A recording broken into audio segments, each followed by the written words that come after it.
You don't have the whole menu. You have the And one. here we are, ladies and gentlemen, live again on the interwebs. Hi! How are you Hello. doing, everybody? We are so glad you could join us today. We are. Hey, dog. My dog just jumped on me for no reason. We are going to do our Friday campaign, which is Serenity, Firefly. We actually call it Firefly mainly. Firefly, The Sky is Free, which is based on the Cortex system and the tabletop RPG for Firefly. Thank you all for showing up. We hope you're going to have a great time. But before we get to that, we do have some announcements to get through. So first off, we're going to start out with our a normal announcement, which is our contest. Right now, we have a Twitter contest going on, and that contest is to get us to 300 followers on Twitter. Now, normally Kessie would do this, but unfortunately, she is having some tech issues, and she is trying to get online right now. She's here. She's here. Dun, dun, dun, dun. Everyone, stop talking shit about her. Oh my God. Hi, Kessie. She can't hear us yet. But anyway, Kessie, can you hear us? She's waiting. She's waiting. This is the best part about live performances, ladies and gentlemen. And we can't She can't hear us yet. Aha! Ah! Got it. Woo! Good. Ah! Don't mind me.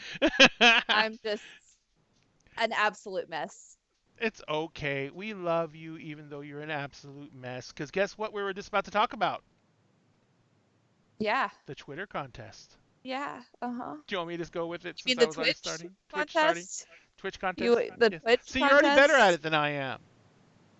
Because you've only done that to me multiple times. Because you're better at it than I am. I'm horrible at it. That's why I make you do it. All right, guys. So, if you want to enter our Twitch contest, all you have to do is follow us. We're trying to get to 300 followers. When we get to 300 followers, we'll be shipping out this collection of beautiful minis that are going to be 3D printed by Ray and be ready for you guys as soon as they get there. We are at 258 currently. If you already follow us, thank you so much. You're entered in that competition already. If you don't do it, it's free. And just share the stream with your friends. Anyone you think that might want to win some cool minis. Yeah, see, ladies and gentlemen, that is what you call a consummate professional. She had to mad scramble to get in here on time. She slips in right at the last minute, and she fucking nails the promo. Wow. And my other computer is still not working. Even the Russian judge would give you an I know. 8. 10! Oh, I give that a shit. 10! No, the Russian judge, though. The Russian judge is a lot harsher. That's what he's saying. Yes, I know. But anyway. You can't get a 10 from a Russian judge. It's not possible. I'm sure you could. But Doubt now it. we also have to do one other announcement, and that is about our charity drive that's still going on. And the illustrious Dr. Josh Runyon is here and is ready to tell us all about Extra Life. Yes, I am here to speak about Extra Life once again. So Extra Life is a wonderful charity organization that is specializing in helping the sick and needy children. They've been around since 2008, and since then they have raised over $70 million. This year, we are super excited to be a part of that, and we have set a goal that we have already met of $2,000.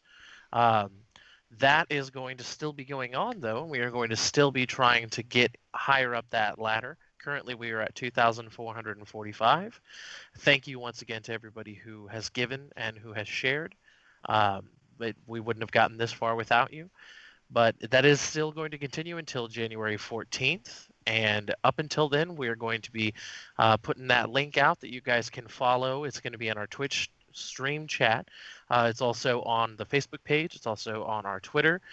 So if you are trying to find it, very easy to find in several places. If you follow that, you'll be able to go straight to the page where you can donate directly. And if you can, anything and everything helps. Even if it's as small as $5, everything is going to these kids. Everything is going to help them. If you can't give, we understand. And please consider instead sharing the information. As I've said, it's in the Twitch chat, it's on our Facebook, it's on our Twitter. Very easy for you to just copy, paste, and send out there. Put it in an email. Put it on your Facebook, on your Twitter. Put it on your MySpace, on your Zanga, whatever. Wherever it's gonna get seen, wherever it's get. So don't put it on your Zanga or your MySpace. Yeah, But But you can do it Zynga. do it anyways. Oh, Do the it memories. anyways. Put it on your My Yearbook. Do it anyways for those lurkers that you've got that are still holding on for 10 plus years, and maybe they'll donate as well. Who can't resist helping sick and needy children? So like, Yes. as always, be a hero, save a kid. There you go. Thank you very much, Dr. Runyon. And always do not forget, we are doing our best to help promote our local gaming community. And in order to do that, the thing we're trying to do the most is we're trying to make sure that everyone understands that you can still go to your local gaming stores to get your gaming products, and you can still do it safely. Remember, Amazon may be easier, Amazon may be cheaper, but when COVID is over and we all go out looking for games, the place we normally go to is the game store. The place I met Josh is the game store. The place I met Jonathan is the game store. You know, those are the two of the people in this stream that I know from pre-COVID, and so that's where I met them, where I first encountered them. I actually saw Kessie for the first time at the game store, but she wouldn't talk to me. She's too cool. I was literally there for like a I half know. an hour, maybe, and like I was there to see three Because people you and were three people too- only that I knew, and then I was out of there. I know you were in your big foofy coat Wait. and you just didn't have time to talk to me. It's okay. Was Cassie buying gaming products, or was she doing a ketamine drop? No, she was in Josh's entourage, you know. actually. Yeah, no, I literally came to watch the game that Josh and one person who is no longer my friend but was my friend at the time, and then one other person who is my very good friend. They were all playing in a game together, and I dropped by to watch them play their game Ta-da. for like 30 minutes and then left. Half an hour. But like I was trying to say, this is all part of why we're trying to do this. We're trying to make sure that the local gaming community is going to be around after COVID is over, and the only way we can do that is to continue to purchase items from that gaming community. Tonight's store for this is called Cards and Comics Connection, and it's in Conroe, Texas.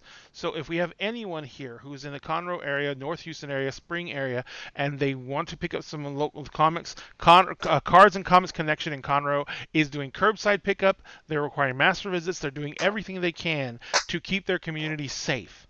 That way you guys know you can go there and you can get products safely from them. So if you guys want to, go by there and pick up your next gaming book from them. If you can't, if you're too far away, you don't live in the area, go to their Facebook page, thank them for doing the right thing for the community, and tell them Dinner and a Game sent you. It gets us absolutely nothing. We just want to let them know that we're supporting them for doing the right thing for the community. And speaking of supporting, do not forget, you can support us. You can support us by subscribing here on Twitch. You can support us by going to our Patreon and subscribing there or backing us there, and you will get digital rewards for that, such as access to our Discord with titles based on tier and Patreon. You get access to our Skype calls before and after the game and during breaks. You get access to we're actually, as soon as we get enough people on Patreon, we're going to start doing games for our Patreon followers once a month. We're going to do all kinds of rewards like that. Plus, we actually are getting I don't know where all my dice vaults went. We are getting the dice vaults printed out and going. So we're going to have more rewards for Patreon going forward. But we need you guys to go there and support us, because every single dime we get from that is going to go back into the show, back into creating better content. If you can't tell, if you look around, you can see that some of us have different qualities of cameras and everything like that. We need to make sure everyone gets on the same quality of material so we can have consistency throughout our feed. That's what we want to do for you guys. That's what we want to spend the money on. We've blown quite a bit of money on the show already, but we still have a ways to go. So if you guys can help us out, we would greatly appreciate it. So go to Patreon, subscribe here, or go to our website and pick up merch. Branded merch is available at www.dinnerandagame.net, and you can go ahead and pick it up from there, and every dime from those proceeds goes directly to making sure that we stay going, and we can make sure that we have the money we need to get the items to our players that need them, so we can make sure everyone is in the same situation, and we have all the same quality of picture and sound, and we get consistency out of it. That's all we want. Consistency is the best thing for you guys. So, all that being said, we do have one other thing we want to promote, and that is because it is Friday, and Lauren is joining us, and Miss Lauren is actually the DM of her own little stream over there. Lauren, would you like to tell us about The Keep? Absolutely. So The Keep is a group of my friends and I who are streaming our home game. And it's getting kind of crazy. We just sent our party, I just sent our party into the Feywild. So there are all sorts of shenanigans they're going to be getting up to. Everything that can go wrong might just go wrong, and I'm very excited for it. So we are our stream is on Wednesdays at twitch.tv/thekeeprpg, and it's at 6 p.m. Central Time. You should definitely come check us out. Yes, and definitely go check them out. Lauren likes to crack the whip and keep them in line. And like I said, I was watching the show for quite a while, and I haven't been able to catch the last 2 episodes. I'm sorry, but it was great watching the party mature as the situation got more and more intense. And they went from a bunch of guys just joking around and knocking off to now these guys who are like laser focused because every situation gets worse and worse and worse. So now they're like a well-oiled machine almost. But they do really well in combat. Yes, they do. We'll give them that. Yes, they do. Social is always a weak point in any situation like that. But the combat guys, they got that down. All right. But thank you very much, Lauren. And yes, guys, go give her some love. It is a great show, and we love to have Lauren on our show. But we really appreciate the fact that she is also out there providing content for you guys during COVID and making sure that they're all expressing themselves through gaming, which is our shared love hobby. But anyway, that's enough of that. That's enough of this. Let's get back to the game, shall we? We have a little bit to go over. Last week, it was actually 2 weeks ago. Last time we were here for Firefly, the crew had just finally finished up everything with the bank heist. It didn't go exactly as planned. Some things went sideways, but the crew handled it, and there were some surprises, such as instead of being 10 million in the bank, there was something like 30 million in the bank, which was a hell of a lot more than they thought. But the crew did a good job. They got their act together. They managed to capture all 30 million, get it back to the ship. And after they got it back to the ship, instead of basically,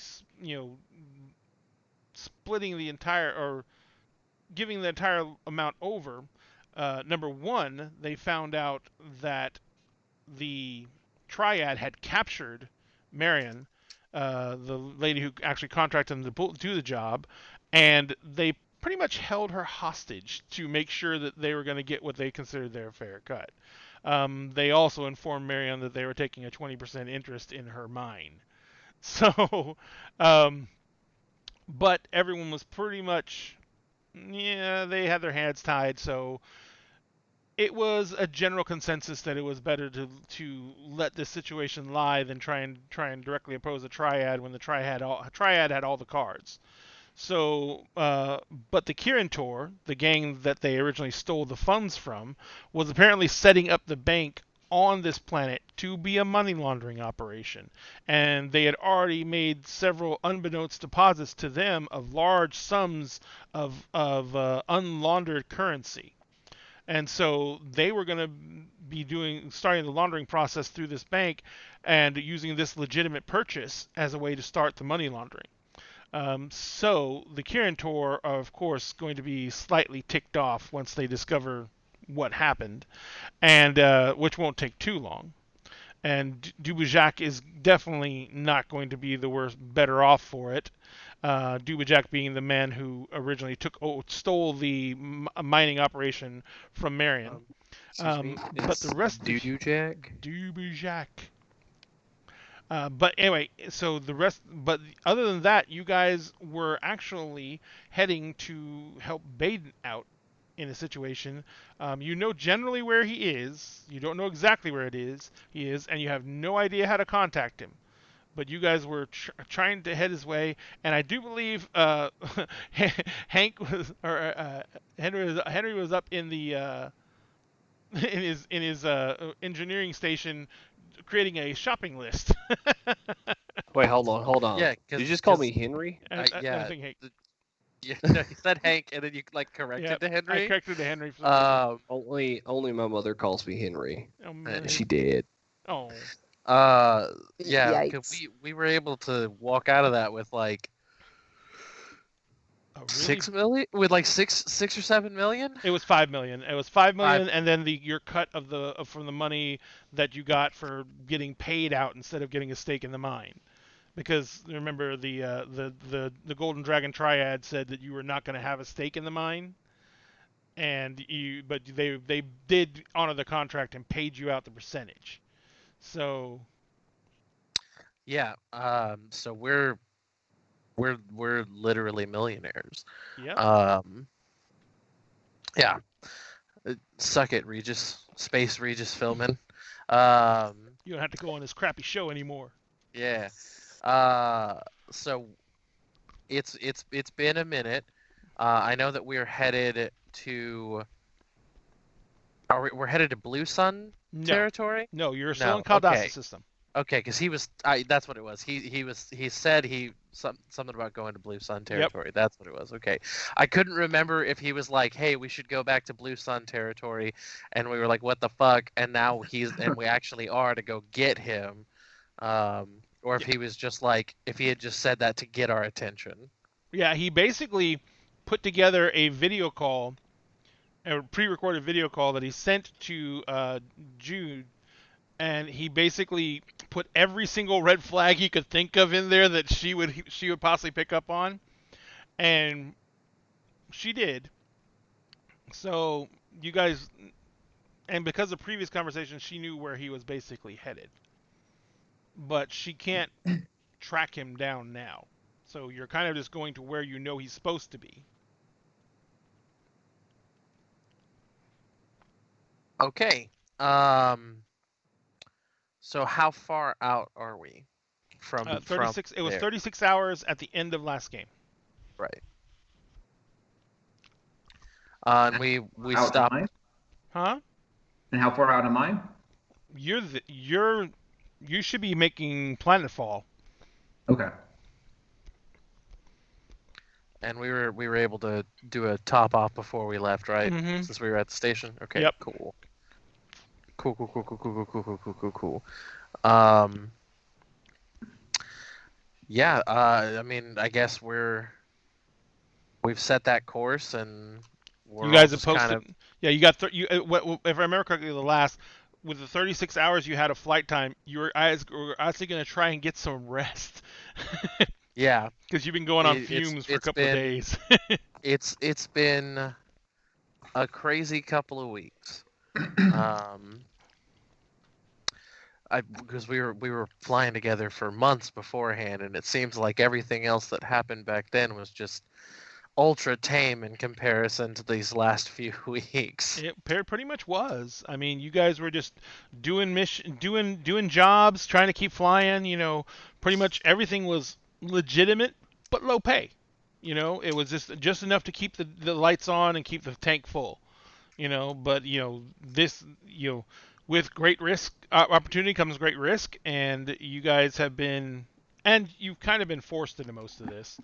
And a lot of the shadows from people's past have been catching up to them lately. So I will say though, the heist turned out way better than I expected it to. I expected it like we just barely like get out with maybe some cash. That's for damn sure, actually. Like, Oh boy. Is Kelly laying? And I know I'm not there, but is Kelly laying low on the ship, or is there a reason why she stayed behind? she left the ship.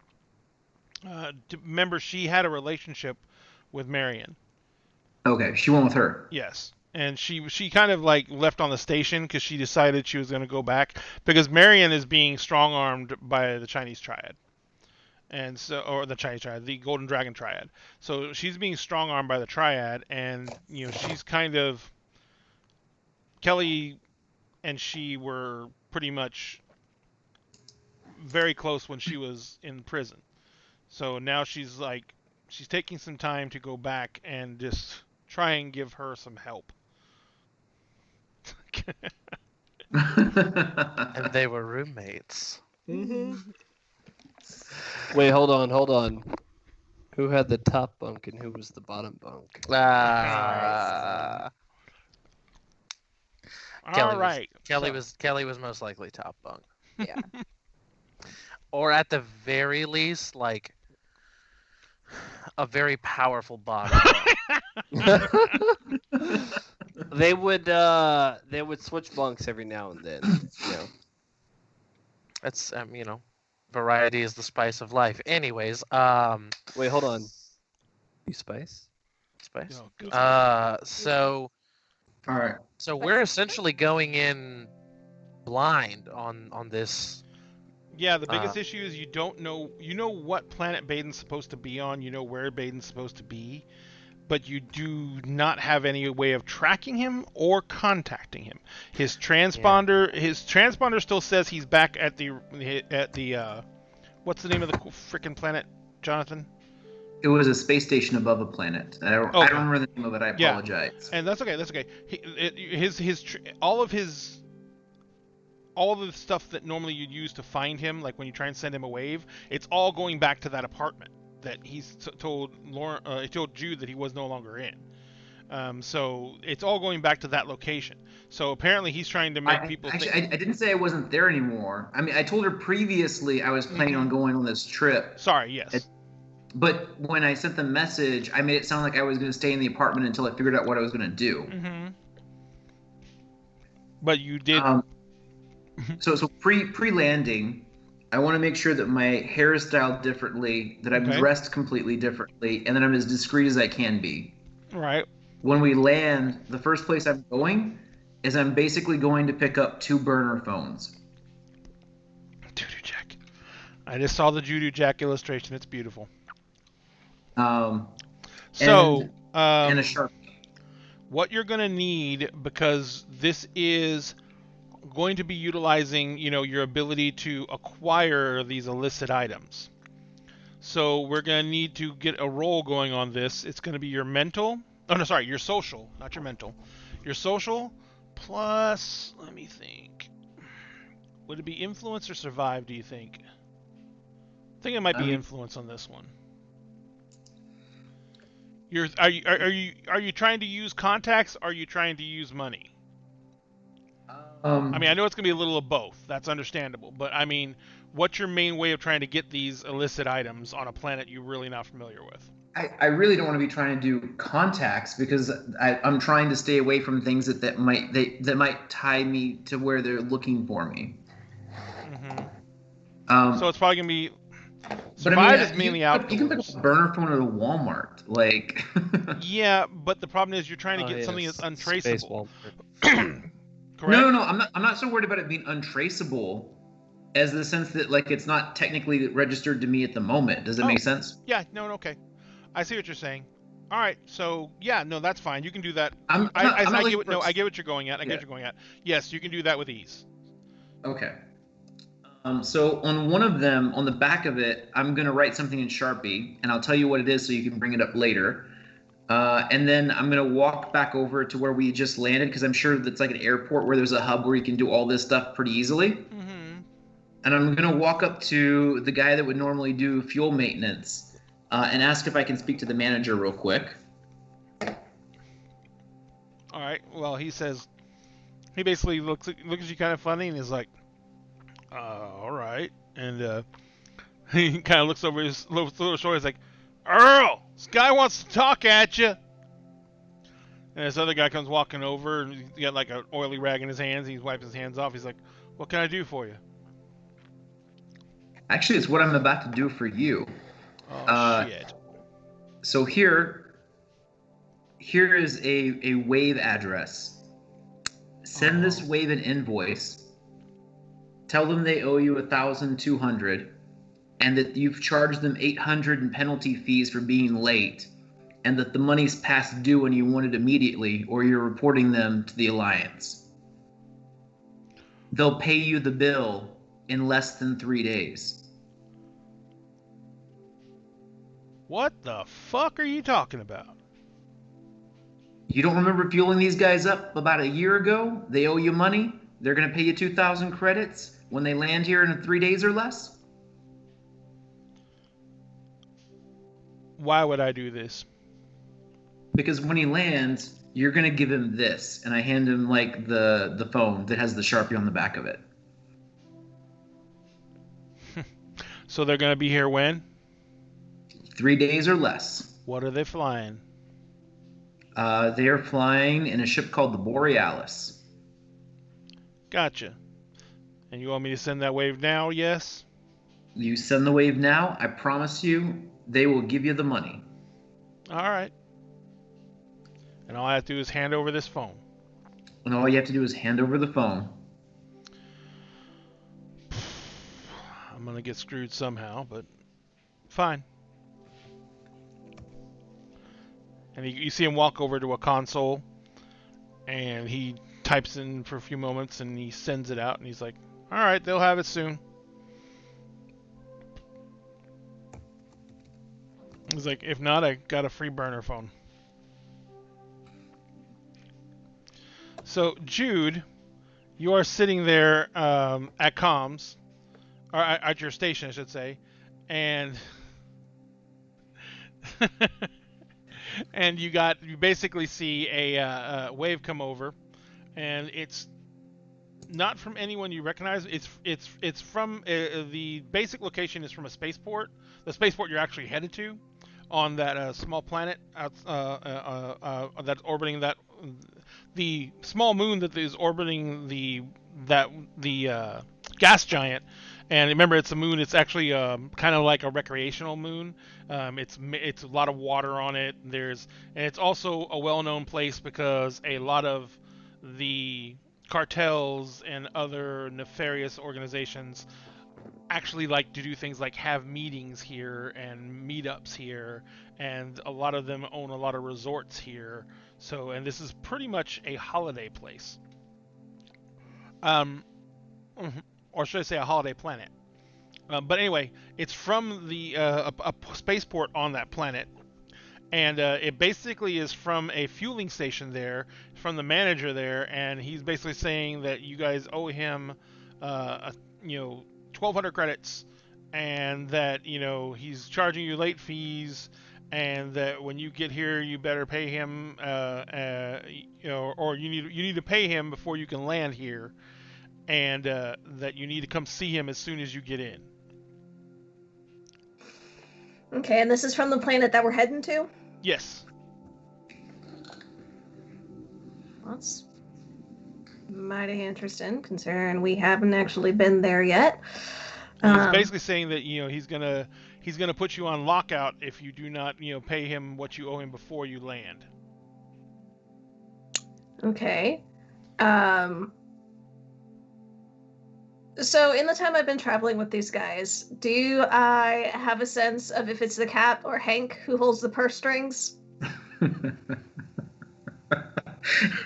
I guess it would be the Cap. It's so Hank.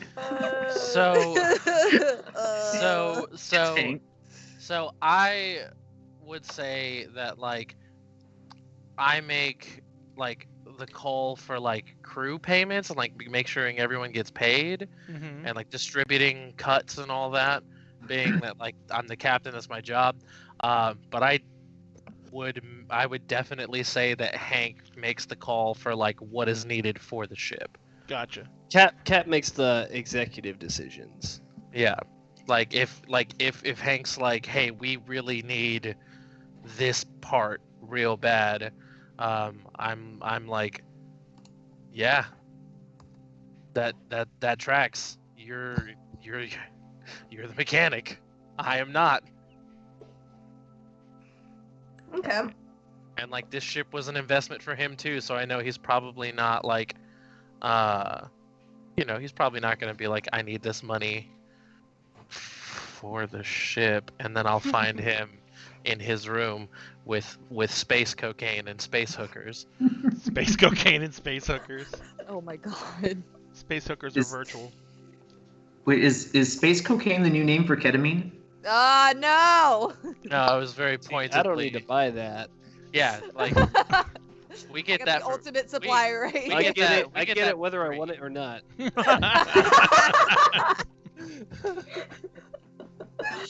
Ah, it's so true.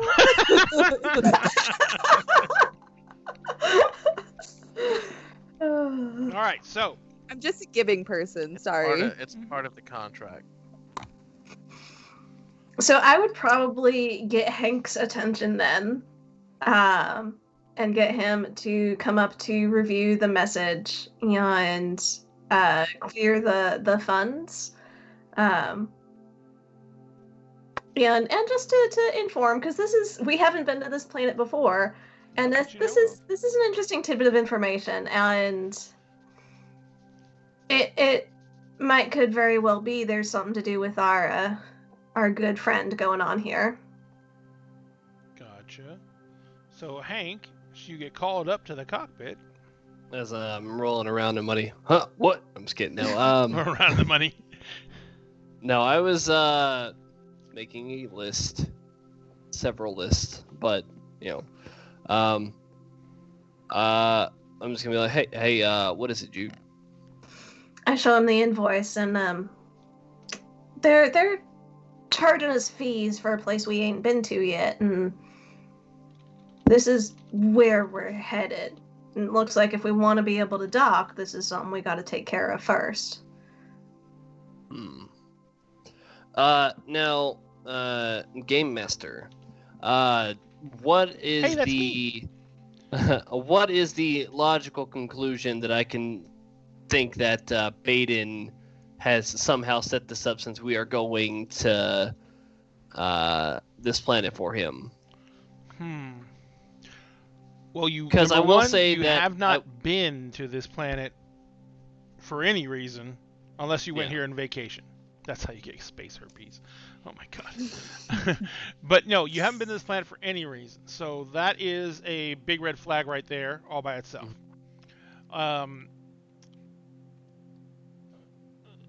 If you were, it was just a simple factor that you owed them money. The last line that he puts on there about coming to see him as soon as you hit port wouldn't be necessary, because as soon as you paid everything out, you'd be done with it. Mm-hmm. So I don't think it's a super big leap of logic that something's being set up. As far as you know, everything else you've done is pretty much. It may have come back to bite you in the ass already in some way, shape, or form, but this is a high visibility planet, and it's a recreational planet. So odds are you're not going to look at running into like a gun shootout in the spaceport. So it doesn't make any sense for this to happen here. So, it could be Baden. Yeah, what do you think? What would Hank say? Hank would. So the way Hank looks at it is that while Baden was on our ship, he never ran up any tabs. He always paid for himself. So I wouldn't think that Baden would like pay for something, or like not pay for something and tell us or tell them that. So I'm thinking, it's. I have a feeling it's Baden related, but I'm not sure if it's like, because we know that there's something wrong with Baden, because he doesn't want to just go back to the Blue Sun system. So I'm going to be cautious about it. I'm like, all right. Well,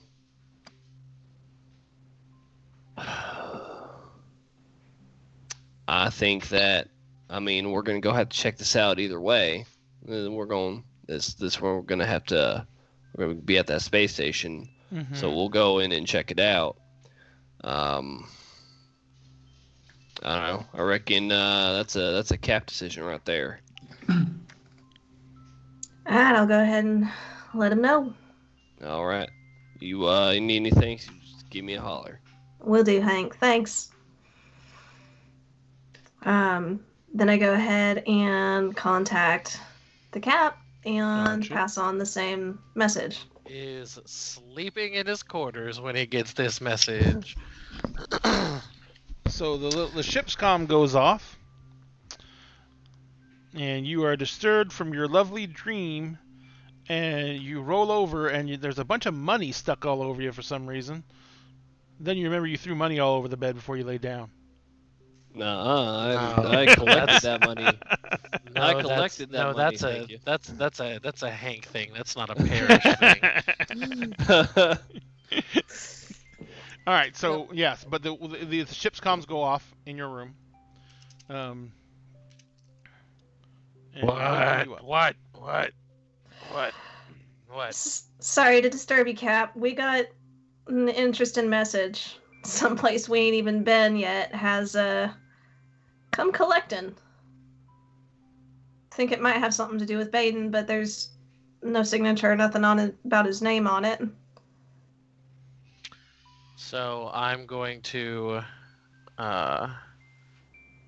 get up and I'm gonna grumble my way to the bridge. And once I get there, I'll look over the message. And is this something that we can respond to? Yeah, he's actually demanding payment right now. Okay, so He's actually demanding will- payment before you're allowed to land. right on. Are we like orbiting right now? No. You're still probably Or we're still like a good 18 hours out. okay.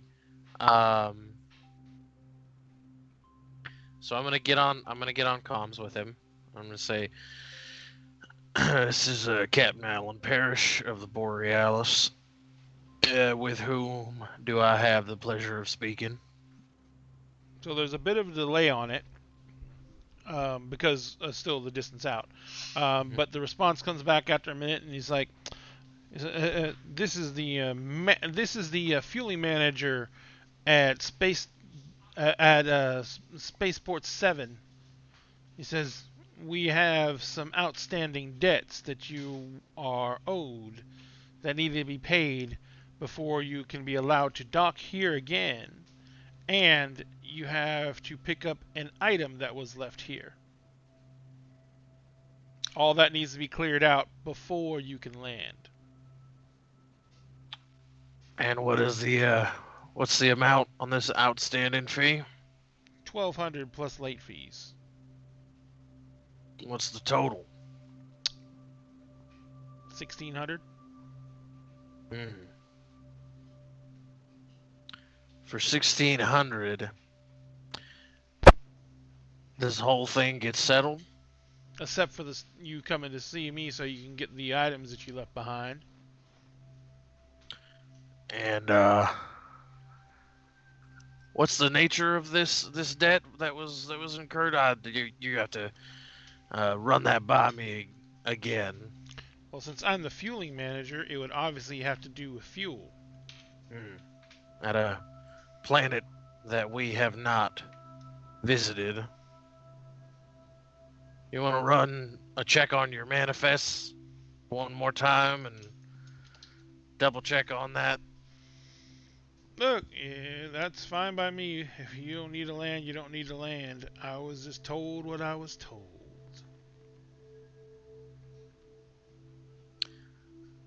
It's just interesting to me that we were not scheduled to come that way, but we just happened to be heading that way anyways, and you are now contacting us telling us that we owe you money of some kind for something, for fueling. And no small fee either.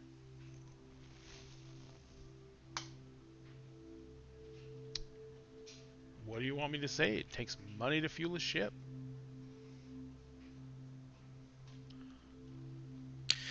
So I'm going to take my hand off comms. And I'm going to turn to Jude. And I'm going to say, what do you think? Trouble for us or trouble for him?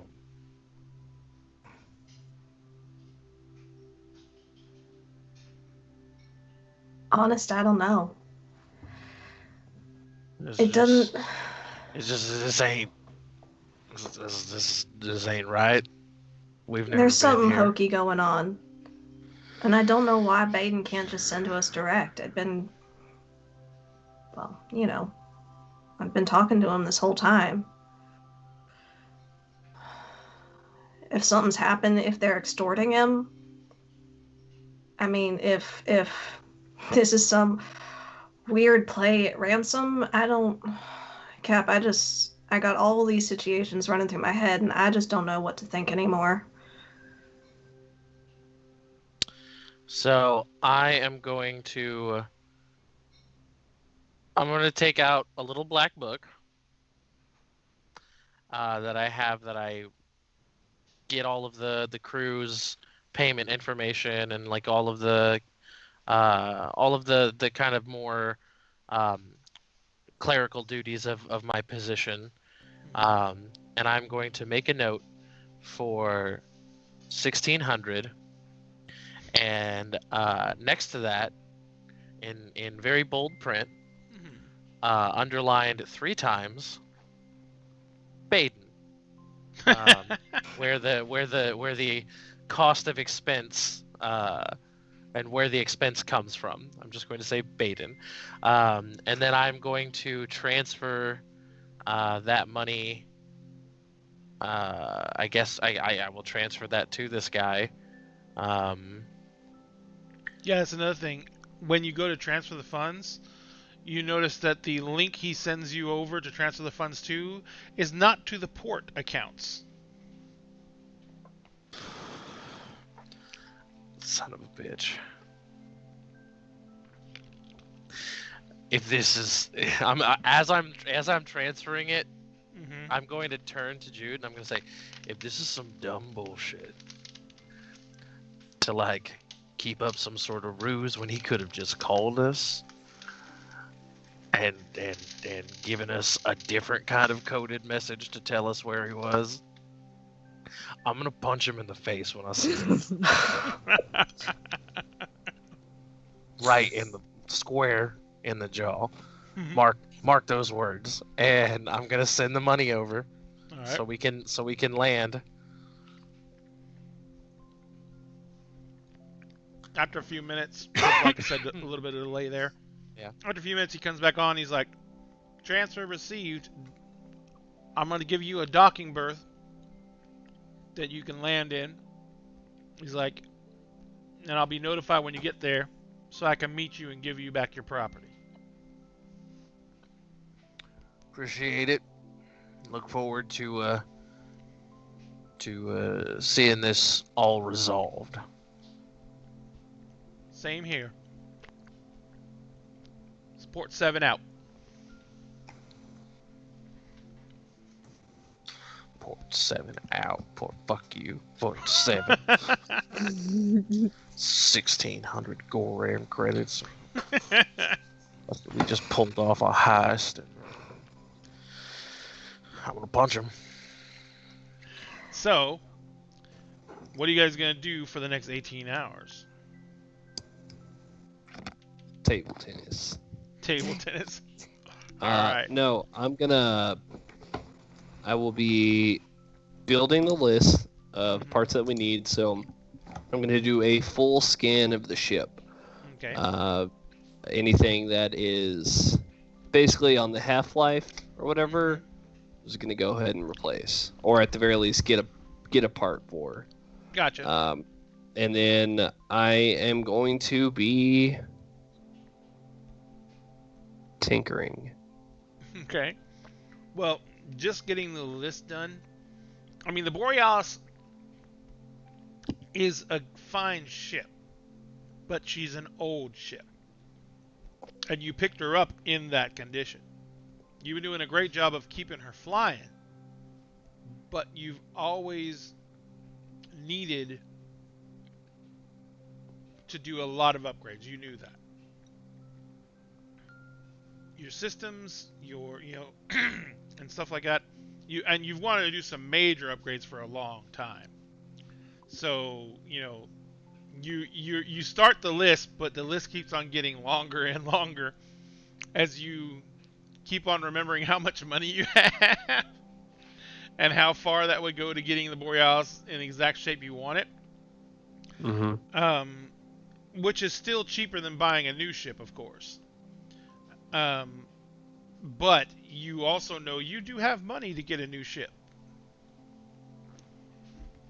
So, it's more like after a while the whole thing comes to this is how much it would take to get the Borealis to where you want her.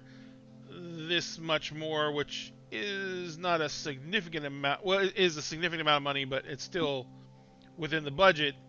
Would get you a brand new ship. So it's an interesting situation to be in, to say the least. Interesting indeed. We also do need to get another transport or shuttle. That was shuttle on your list. Yep. And you're hoping to find one that you can get reconditioned, so it doesn't have to be new. Oh yeah, no, most definitely. So anyway, so basically what I'll be doing for all of this is I'm gonna be looking at the book. Got it. The rest and this is still, of course, this is what you're doing when you're not getting rest. Of course, yeah. Who needs rest when I can be looking at the catalog and just like the threefold, just like. It's just got a bunch of serial numbers and pictures. So damn, baby, is that a dual What about the rest of you? intake? Does anyone else do anything? Oh Jesus.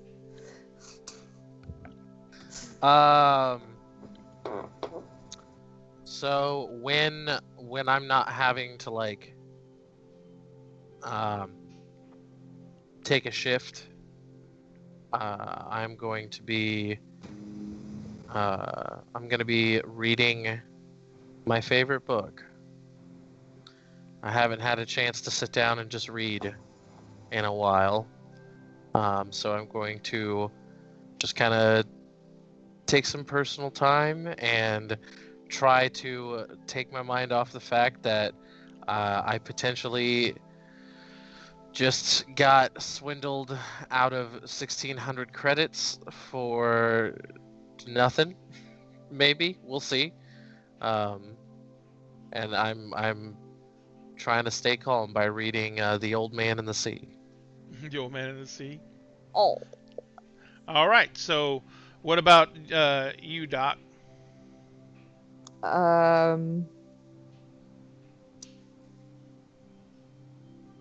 don't know.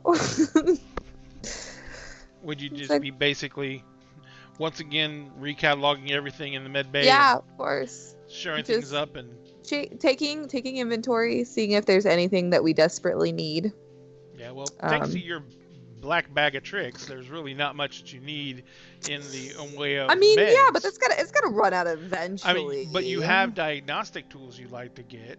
Yes. You know what I mean? Yes. Like the micro X-ray machine that they have on here is not exactly state of the art. It still actually uses X-rays, which is like really fucking hazardous. Yeah. So there's you pretty much Like I have to everyone's pretty much like I have to like bang on it a couple times to get it to work. to get it to warm up, and sometimes it burns people. Yeah. So basically everyone's kind of doing lists. Yeah. Yeah. Right. Of how they think the money should get spent. All right. So Just some ideas, no problem. just to save people's lives. No big deal. No big deal. It's not like it's a big deal. And of course, Jude, you're basically, you're thinking along the lines of, what you want to get for customization for the ship itself, and if you're gonna get a new shuttle, there's no reason you shouldn't get something that maybe is a little bit more performance minded. Mm-hmm. Maybe something with guns on it wouldn't be horrible. I mean that might come in handy just a little bit. Yeah, I mean, So when I'm not trying to steal the catalog from Hank and circle the things I think would be most useful, yeah, I'm probably in my quarters taking apart and cleaning and reassembling my service pistol gotcha. just over and over. I think it's Yeah. I just have this this image of like I'll be passed out with the catalog just like in my hand or something like that. She'll like take it. She's already got it memorized. She's like takes it, circle, circle, circle, circle, and sticks it back in my hand. I'm just like, oh. What? What's up, Jonathan? And she's gone before you can even open your Exactly. eyes. Jonathan, what's up? Jude gave me the service pistol a couple weeks before I left the ship, and Oh, I you took it with did. me. Oh, you did. I'd forgotten. you So And then this- whatever this the is- one Kelly this is- gave me before she Yep. left then. This is probably literally the moment when you realized I still have your service pistol. Probably. Very likely. All right, so for Because the I most part, did not you leave guys- that behind the ship. I actually took it with me. Yep. Mhm. No, So- and once I realized that, I just start cursing under my breath. Well, Baden, you've got when you get in there, and after he takes care of you, you take care of that. What are you doing after that? You. She had a place here that she was staying in, but you don't know if it's compromised anymore. Yeah. So first off, is there a hotel near the hotel that's suspicious? Absolutely, yes. This is like I said, this is a pleasure planet. Okay. Is there a hotel near where she had been staying that's probably compromised? You mean a compromised hotel? Well, the one she's No, staying. like wherever she was staying, is there a hotel like near it? Yeah, absolutely. Does it make sense? Mm-hmm. Do I know? I know like that. I know where she was staying, but can I figure out like which side of the building that would have been and stuff like that, so that maybe I can try to get a hotel room that the window might be able to see into the window that she theoretically was staying at originally? You're gonna have to talk to somebody. I to mean, do that. they may have curtains closed, but like, I understand. You're gonna have to talk to someone to do that. You're trying to manipulate the information out of a bellhop or something like that. She gave you all the pertinent information you needed to find her on that planet, right? Like what alias she was using and everything like that. I mean, I know she told you where she was staying. okay, so was she staying in a hotel or was she staying somewhere else? She was actually staying. She was actually staying at a hotel, but it wasn't like a high class hotel. It was one of the mid range, like a very touristy place, not like a resort place. And and she told you where she was staying because you were supposed to meet her on planet. If I go to the hotel's website, do they have like a map of the hotel on the website? Because sometimes they will when you're trying to book. Yeah, they have a map of listing where all the rooms were. Okay, so then I can see where her room is relative to the streets. So then I could then use that information to figure out when I look at the other hotel across the streets hotel that looks like I could then book that. Okay, yeah, absolutely. That definitely works, sir. So then I'll book that, and then I will check in under a false name, Mm-hmm.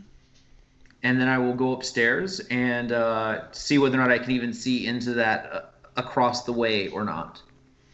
The privacy curtains are drawn. You can't you can't see into the room. But you can definitely see that front of the building. I mean, these are pretty much standardized design buildings, so it's basically just a wall of glass. But you can definitely see where her room should be and everything like that. You just can't see into it. Okay. I'm gonna leave the lights off most of the time in the room that I'm in, and I'm gonna then, like, as it gets darker, start to see whether or not lights are on inside the hotel room she's supposed to be in, or whether or not the lights are off in that room as well. There's only one problem with that. Okay.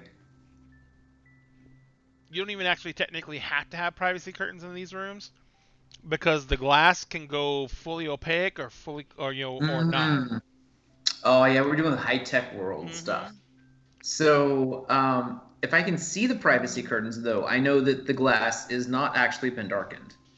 Well, I said privacy curtains out of instinct. You just can't see into the room. The Okay. opacity is turned off all the way up or all the way down. I always get that messed up. Yeah, the glass is set up so Yes, you the can't glass see. is frosted. You can't see through it. Is it frosted or does it literally go black? It's just frosted. It would look weird if it went black. So then if it's frosted, would you still be able to see light then Nope. at night? Nope. It's designed not to let light come out Okay. because light would allow shadows.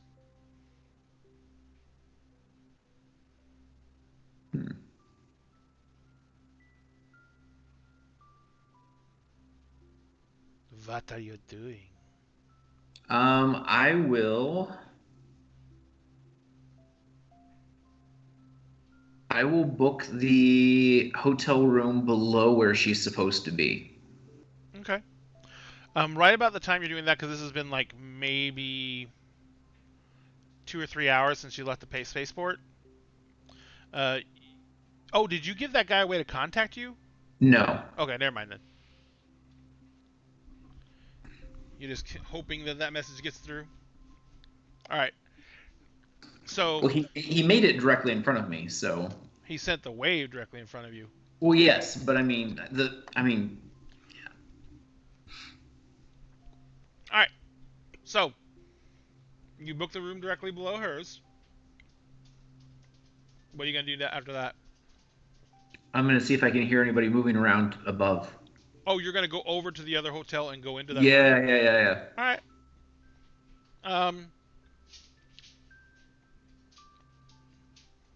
It would take a lot for you to tell someone was up there.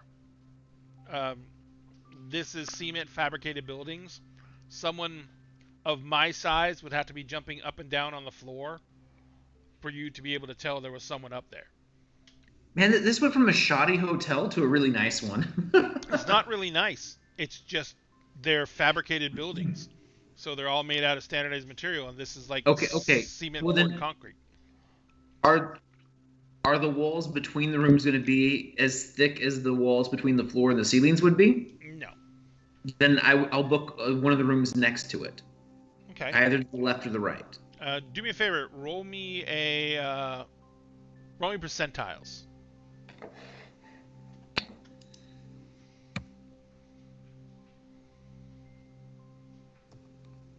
$32.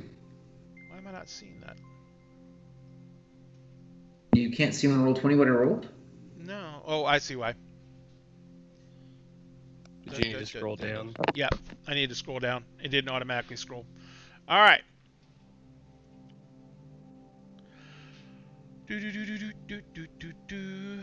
All right, so there is that as 32, so that's below.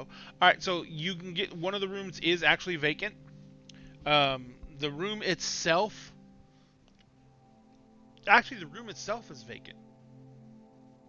When you go to check occupancy, because you're gonna book the room underneath it, the room itself shows up as vacant. Her room shows up as vacant. Mm-hmm.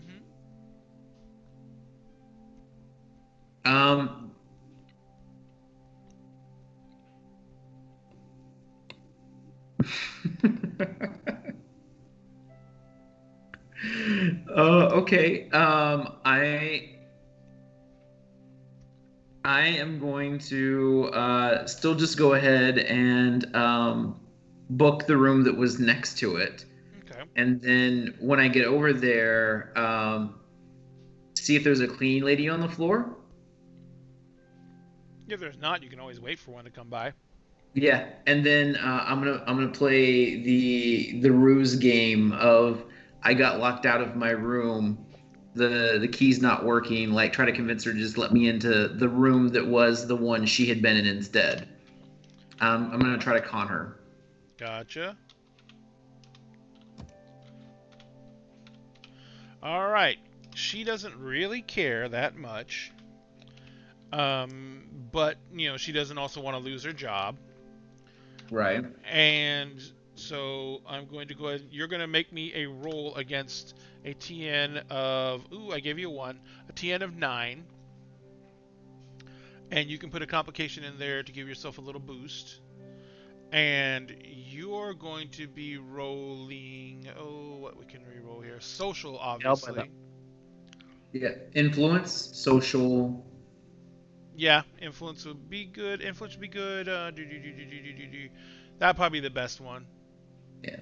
And then, is there any situational bonus for actually having a hotel key card to like demonstrate that I am a paying customer? I guess, but you said you locked yourself out of your room. Like the card's not working. Oh, well, literally, she'd tell you to go down to the front desk. Okay, well then we won't worry about that then, Yeah. I guess. Because I've stayed in way too many hotels, and that's what they always tell me when I leave my hotel room in my room, my card in my room. I feel like I can beat a 9 without having to do anything crazy. I mean, let's just try. Don't get cocky. Okay. Not, So you equaled a 9. Lot, but I did, right? You equaled I a 9. tied a 9. Wait, because I I only get literally to was 2. about to say famous last words. Mm-hmm. Oh yeah. You know what? I'm gonna buy your complication, and I'm just gonna go ahead and keep the extra. You know what? What did you throw in there? A D8? A D8, a D6, and a D4. Because she really didn't care that much. You know what? I'm just gonna use the D6 big damn hero dice because I'll get to keep it, and it probably will be better than a 2. Famous last words. It's a Hey. 5! It's okay, you're not me, so you're good. So you All got right, so now I 14. beat it by 5. Yes, you raised the stakes. And so the complication I'm gonna buy is left behind evidence. That doesn't pertain to this scene. Because you're putting the scene you're putting that in for is a scene when you get into the room. You're still in the hallway. They don't normally have to pertain specifically to that situation, but if you want me to make it pertain to the situation, then I'm just gonna let it go and not buy it because it's not gonna matter to me. I thought they did have to pertain to the scenes. No, because like we can roll badly, and then you can have like the air filter burst, and it could be like us rolling badly just in something completely unrelated. But I get where you're coming from. So if it's got to be related to the hotel lady, I really don't want the complication because it's not gonna help me any. No problem. All right. So you got your big damn hero dice out, and you beat her over the head with it. And basically ended up stepping that D6 big damn hero dice up to a D8 big damn hero dice. Dun dun dun. That's called a hero dice upgrade. Yeah, I feel bad for the people that have a D4 big damn hero dice. Like whoever wants to use that. So, all right. So you upgrade your hero dice. There's been some really bad track records of like just rolling an extra D4 on yeah, this I show. know. That's like no one even wants to do that anymore. At least the big damn hero dice one, like if you rolled a 1, you just get it back. So I mean, like I guess a D4 big damn hero dice isn't that bad. Look, still just look, I'll roll a D4 when we're not like having guns on our face or like getting the potential of being blown out an airlock or some shit. If you're rolling it those off kinds of things. Or like literally on the Reaver home planet. Yeah. If you're rolling it on a distinction, you do have the opportunity to get that plot point for free, though. Yeah. That's where the D4 comes in on That's where that enticement comes around. Yeah, that enticement of running the risk of having that 1 in 4 chance of botching this. All I feel right. like every time I've rolled a d4, I've gotten a 1 on I it. think every single time you roll the d4, you've gotten a 1. I feel like we could go back and track that, and it'd I probably know. be I was true. gonna say we can What- go through the dice roller and just see how many times you just rolled a dice to get a. Wasn't there one time when you ended up with something crazy like 4 or 5 ones off the same roll? It was 3. I think it's Three 3 is the ones. max. Yeah. I've also done it though. I think I'm the other person who's done 3 ones in one roll. It's you and I- Doc and Hank. I know. are the I know. two- I did 2 or 3 ones off of that one There's roll 3 that one people. time when I was just trying to use the comms. Yeah. Oh, look. I was gonna see if I rolled a 1 just by doing it just to see. Everyone's trying. Look See. at that. See. There it is. Coming through like a champ. At least it's consistent, I There guess. you go. Sure. All right. When I get in the room, now I'm going to start looking for evidence of what may or may not have happened here and what's going on and whether or not anything was left behind. All right. So, hey, Too Many Swords is here. So you guys, you start pouring through the room. I'm gonna do a roll for you. So it's going to be 10 for that. D, is that a plus? Yeah, plus D. Ah! Dang it! I tapped the wrong button. Give me a second. I had to get back into the game. I tapped the side button on my mouse, so it makes me back out. No, trust me, I get it. I tap the wrong buttons on things all the time. One of the other teachers often asks me to help with like little things like proofreading an email or something, but their laptop is like half the size of mine, so then I'm always hitting all the wrong keys. Right.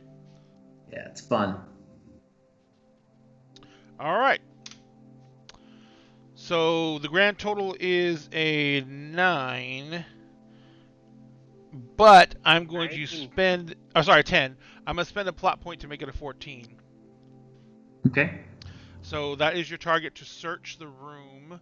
You are probably going to want to use sneak because you're basically trying to uncover something someone may have hidden. I wouldn't be using notice. Or notice, either one. Or you could like spend a plot point and use the second one, but you're going to definitely be using mental. Okay, so mental and notice. Mhm. All right. My question is going to be, is there anything that she might have intentionally left behind that would allow best friend language, like knowing her, to help me like know where to look or what I might be looking for that she could have potentially left behind as like hints or clues? Are you going to Your create a call. I temporary just don't know if she had distinction? an opportunity to do that. Are you going to create a temporary Huh? distinction for that? No, I bought that as a permanent distinction. Oh, then yes, absolutely. So you got it like stepped up to like a D12, right? I do have it stepped up to a D12, yes. If I ever become best friends with anybody on the crew, like, we are going to have our own secret languages. It's going to be great. Wow. You really need to make a character sheet. I have a character sheet. I've sent it to you like 5 times on No, Discord. on Roll20. Do you have any idea how difficult it is to make the character sheet on Roll20? Not difficult at all. Everybody else did it. I did it too, and then it vanished. And now, like, I keep sending you the PDF. Anytime you ask for it, I send you the PDF. I haven't You want asked the for it PDF yet, again? Mr. Man. No. Grumpy butt. uh,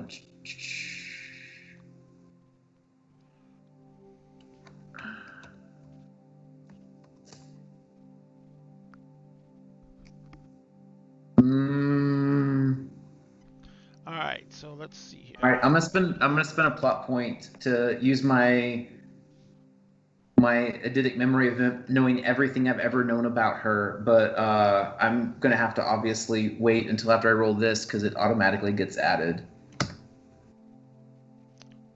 So that's a 15 by itself, Which beats my 14.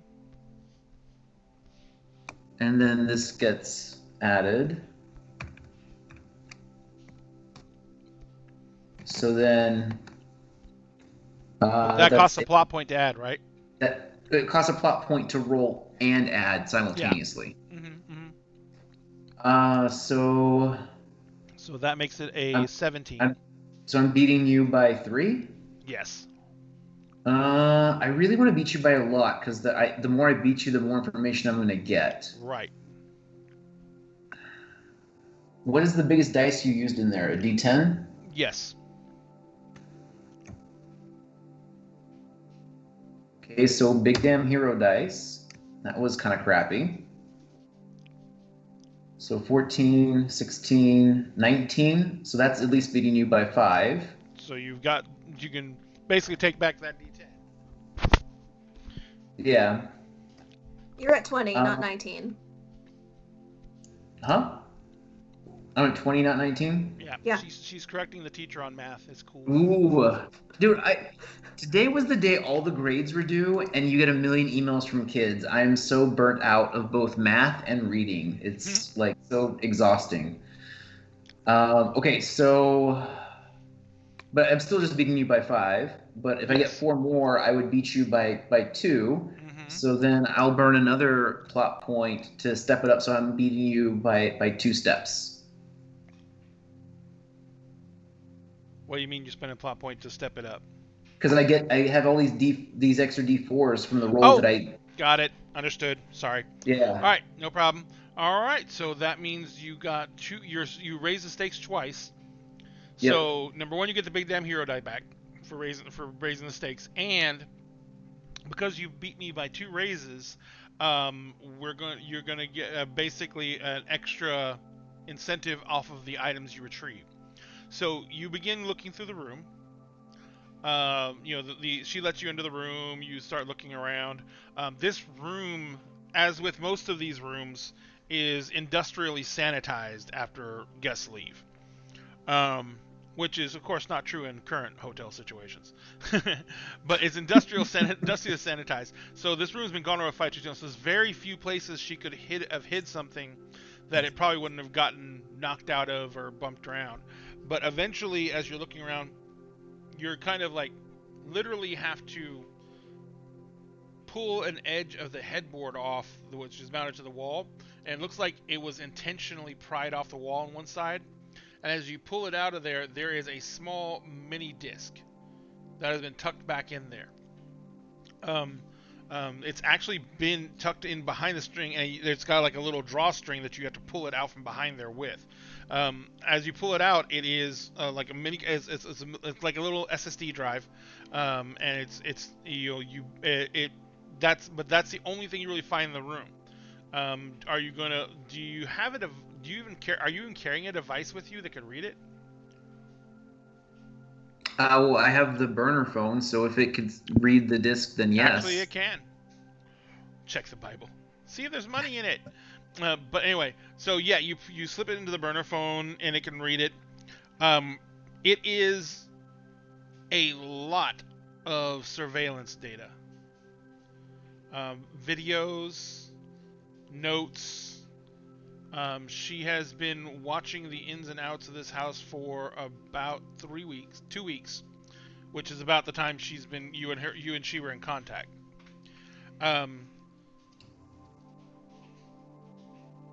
I'm talking from the very first time she waved you and told you there might be an issues to the time you've actually gotten here, or to the time she disappeared. So there are a lot of details on this that probably have.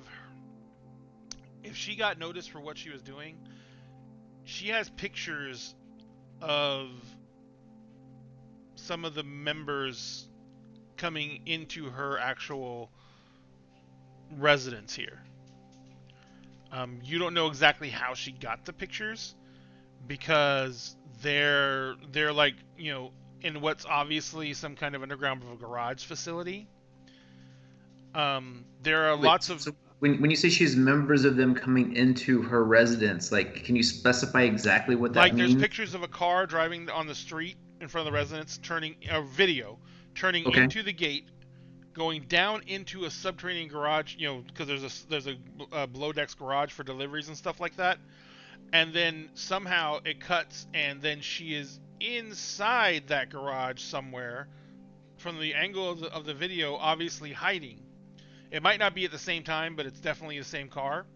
And there's Well- people coming out of the building, getting into that car, and each one of them there's different still photos of them in the dossier, and each one of them is listed as a member of this triad, a member of this gang, blah blah blah blah. So she has documented evidence that this person is having meetings here. Okay. And can I tell from any of the surveillance footage where it is that they're having the meetings at, other than just a random underground garage? Like, is there like something that might be in the background that would give you that I don't know off the top of my head, but would give you a hint if you did research? Like, it's a landmark. Like, there's a church or a very distinctive looking building or a color scheme or maybe even like a street sign that's just like in the backgrounds of any of these clips. So basically, what I was trying to say, and I must not have stated it correctly, is that the exterior picture she takes of the of the vehicle coming into the area where it's going to go parked. This is not an estate, as this is not like an unrecognizable building. This is the woman who died. It's her estate. It's her estate. And it's not pulling into like the big front grandiose entrance that most limousines pull into. It's pulling around into the back service entrance, which is in a small underground garage type area. And all these gang members are having meetings in her property after she died. Yes. That's a big red flag. Yes. And this has been happening for the entire time she's been there, and so you don't see anything on the videos showing that like she got caught or anything like that. This is obviously probably a backup that she was making every day as she came in, and she would like get whatever surveillance she had going. But if she got spotted or made on any one of these surveillance outings, and she was taking a lot of risks when doing them, but if she got spotted, they may have taken her, and they would definitely want to know what she was doing and why she was doing it. So there's a good chance she's still alive, but she's probably been, unfortunately, very heavily questioned, if that makes sense. Yeah. What's the date of the last footage on this disc? Because that probably gives me an idea of how long she's been in their possession. 3 days. Exactly when she sent you that wave. Okay. So about the time that everything got a little bit shady in the messaging, she was already in their possession, and she'd just done some stuff that earlier that day. So what is the last thing, I guess, that she got footage of? Because that's probably when they actually noticed her. The last thing on this little disc is actually it's that one first video you saw, which was it's like the equivalent of an SUV pulling in, and several members of different organizations being dropped off by several different vehicles over the span of like an hour. And all these guys, none of them they're all like underbosses or lieutenants or stuff like that. None of them are actual higher ups, which is not unusual for a meeting that could get this volatile with this many people from organized crime all being in one place at once. No one wants to send anyone who would oh my goodness. All right. So. Oh, hey, Arthur the Last Ancient. Thank you very much for raiding us with your party of 9. Hello. We greatly appreciate we it. we have members of the Triad, and what other gangs that are meeting together in this that she's listed? That's just it. That's another thing. Before you thought you were just dealing with the Triad, right? Yeah. Now I know I'm not. You're not. This is the Triad, and there is like at least 4 other. Thank you so much for the follows. There are at least 4 other different organized crime families that are being represented here, which means that this is not just a meeting of a simple thing of them of one organization having a falling out. This is not just an internal coup. This is like no. This is a bigger deal. This is something bigger. Did any of the other 4 crime families stand out to me? Like, I know that I have the names on the video, but does any of them matter in the sense that they give you a better context of, like, these people don't even normally work together? Absolutely. Absolutely. There is, and here's one that I'm going to give you right away, because when you meet the others, it's going to come to a head. There is a member of the Kirin Tor. Kirin Tor. A member of the Golden Dragon. Okay. There is a member of the Russian Syndicate,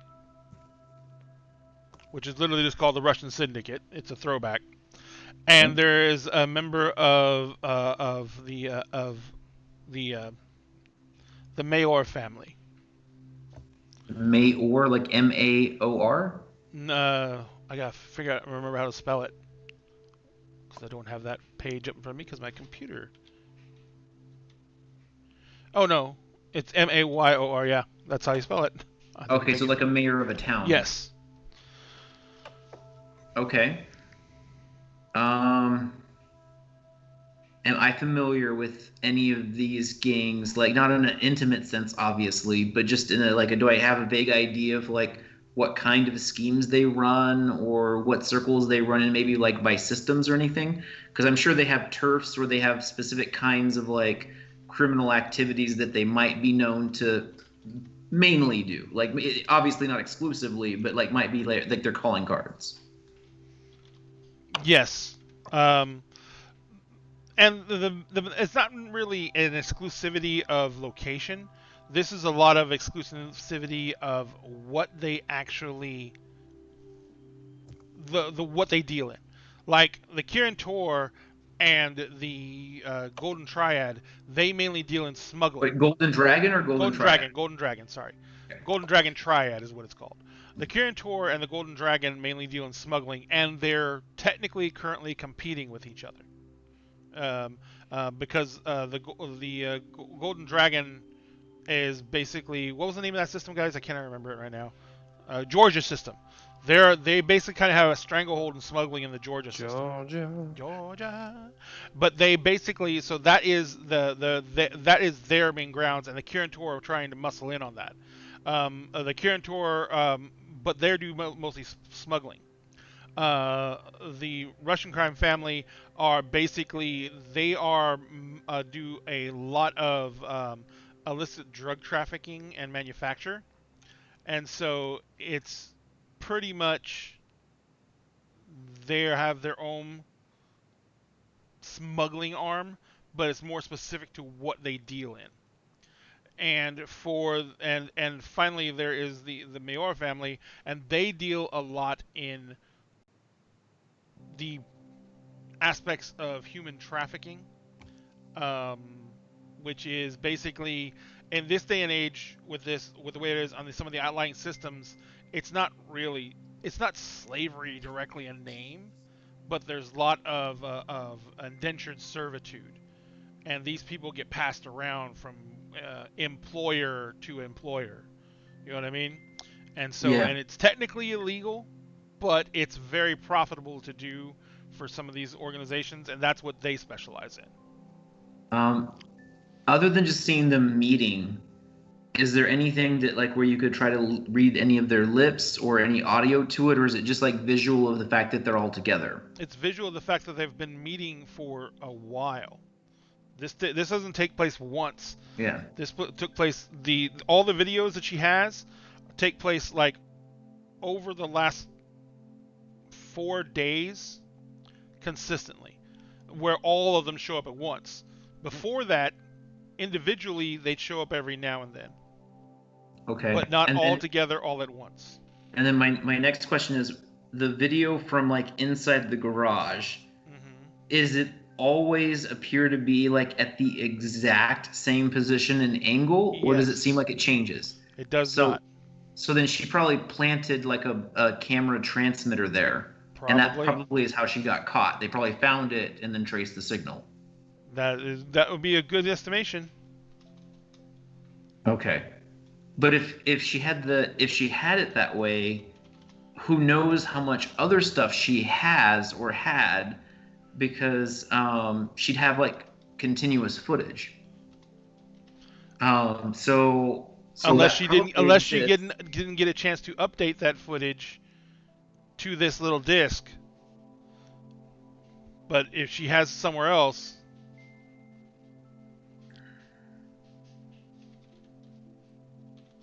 I'm.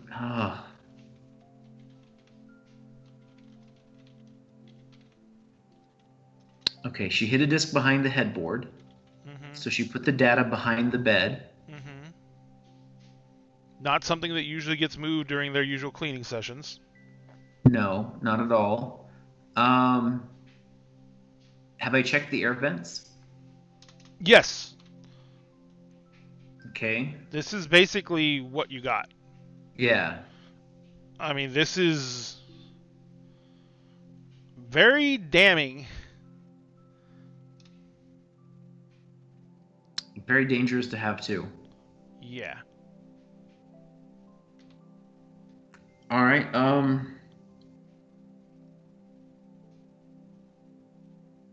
Well, I probably know where she's being held right now. Because they seem to have one place they really like to go for this stuff. Possibly. All right. So it is actually coming up on 8:30. So let's take a 10-minute break. We will be back at 8:40. Thank you, everyone who showed up on the raid. We really appreciate it. Thank you, Tiny Pencil, so much for bringing everyone in. I greatly appreciate it. And as I just said in chat, I need to talk to you about stuff, so I'm going to email you. Other than that, though, we're going to be back in 10 minutes. Let's call it an even 8. We're calling it 8:30 right now, so we'll be back at 8:40. So we are going to take a 10-minute break, and we'll be right back, ladies and gentlemen. Thank you.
Welcome back, ladies and gentlemen. We have had a little break. We're feeling very much better. Kessie put 2 gallons of hot sauce on whatever she's going to eat now. I watched her do it. Tamales. It's tamales? Dropped I them on the hate you. floor.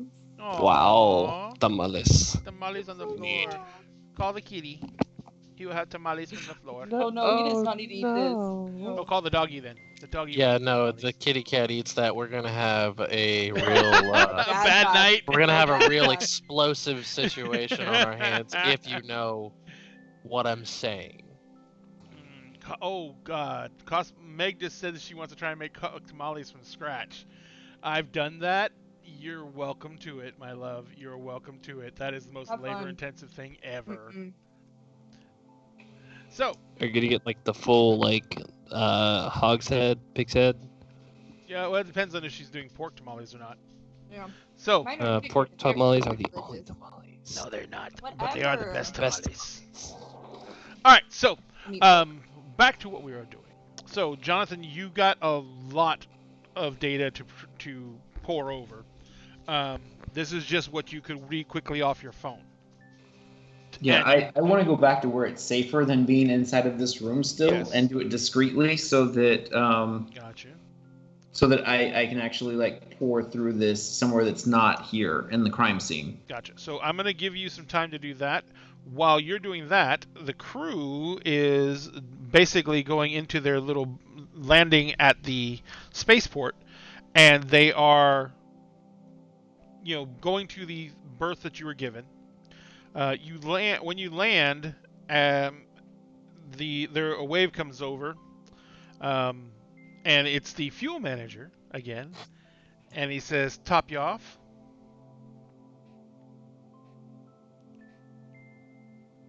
How much does a top off cost that my character would totally know, but I personally don't? For the amount of fuel you have left off to top you off, even at high rates, should only be like about half a K. We like just topped off, right? We didn't travel too far to get here. It was still kind of No. in the system. Yeah, no. All right.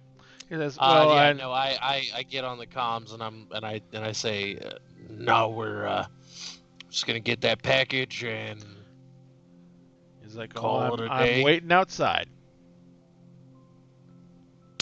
So I am going to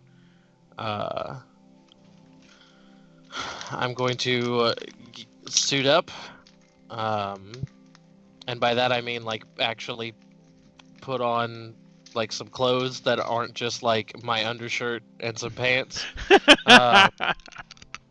Because man, we've just been chilling. We've just been chilling in this ship. Basically, everyone's been running around in their underwear for like 2 weeks. Yeah. We earned it. We earned some no pants time. Yeah, I'm gonna go ahead and get dressed, and I'm going to go down and retrieve this mysterious package. All right. So you go down, and there's a guy sitting there in overalls with the logo of the spaceport on it, and he's kind of waiting for you to come down. He's like, "You come out." Kind of reaches in the pocket of his overalls. He pulls out a comm, and he hands it to you. Like, is this the burner phone? Mm-hmm. Okay, and I would recognize it as such. Yep. I'm gonna take it and I'm gonna kind of like look it over in my hand. On the back of it, written on the back of the phone. Oops, I lost it. There it is. There are the words. Where'd it go? It was in. Oh, there it is. It says the phone. It says it has your full name on it. One try and the phone is wiped. So it's like. And it's written in Sharpie. So.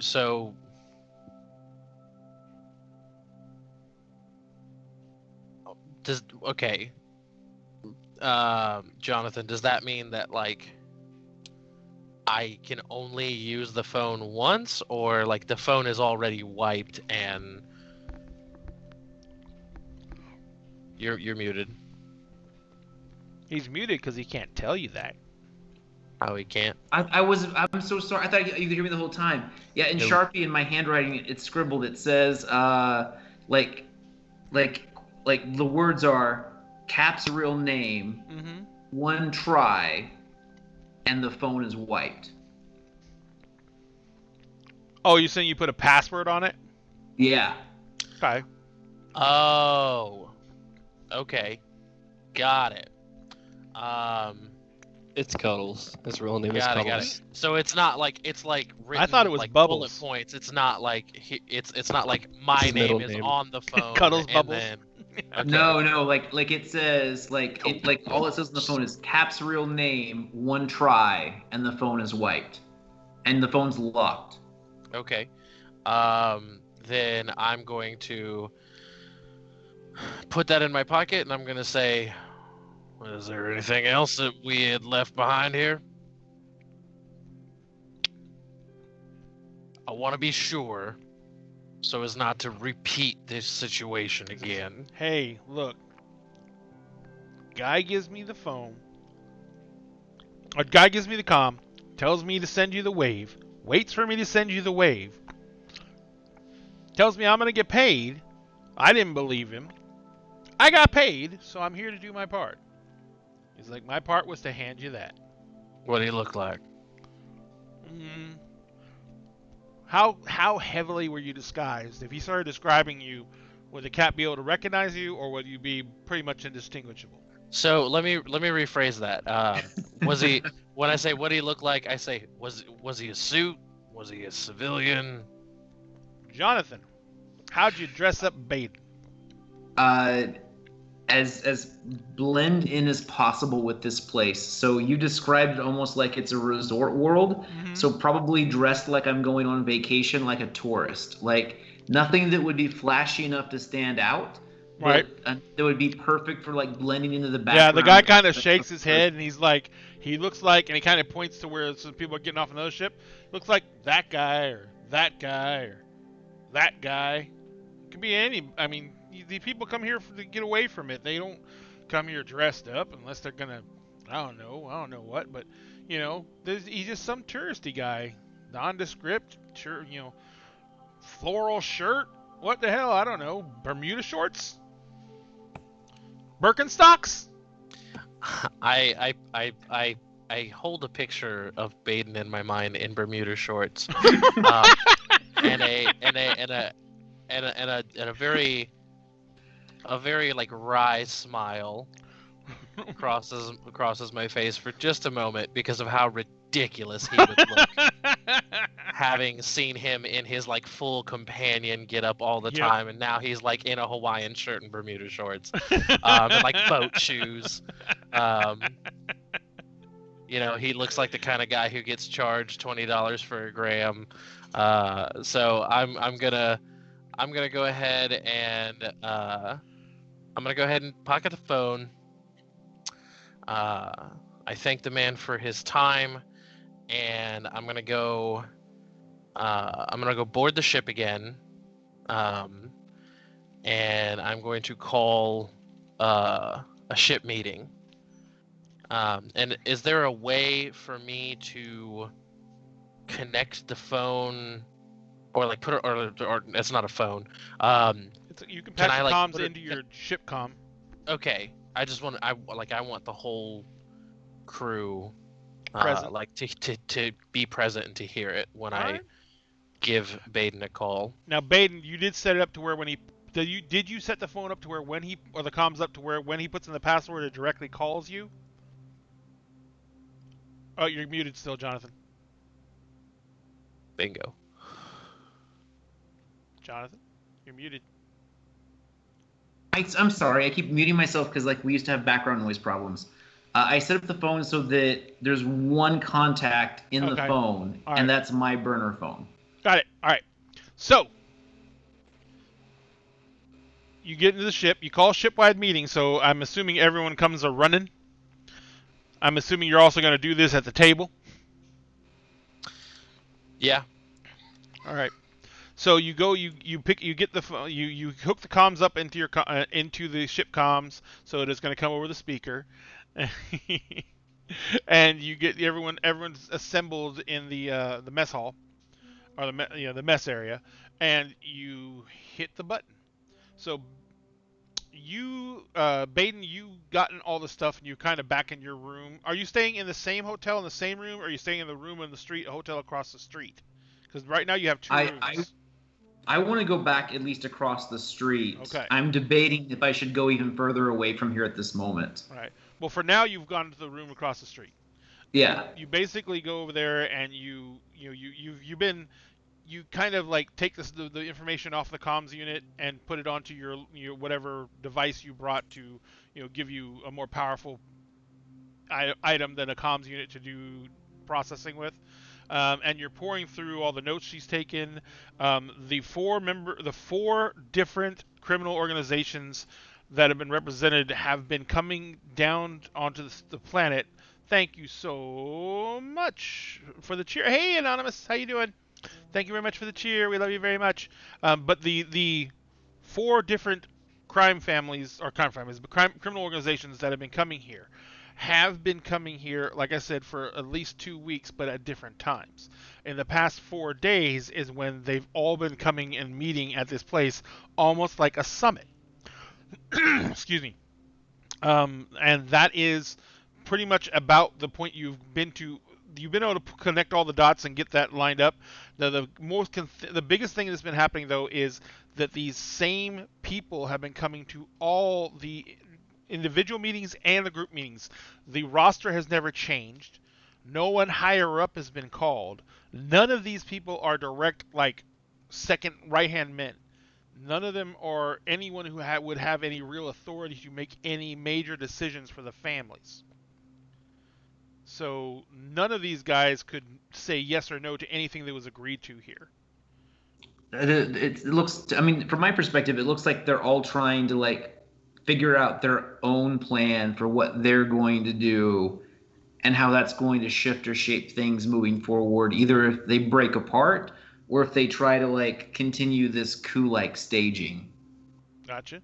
So, and I know this is going to sound weird, but with all the smuggling, the drug trafficking, and the human trafficking, and I'm beginning to wonder if they're almost planning a combo thing.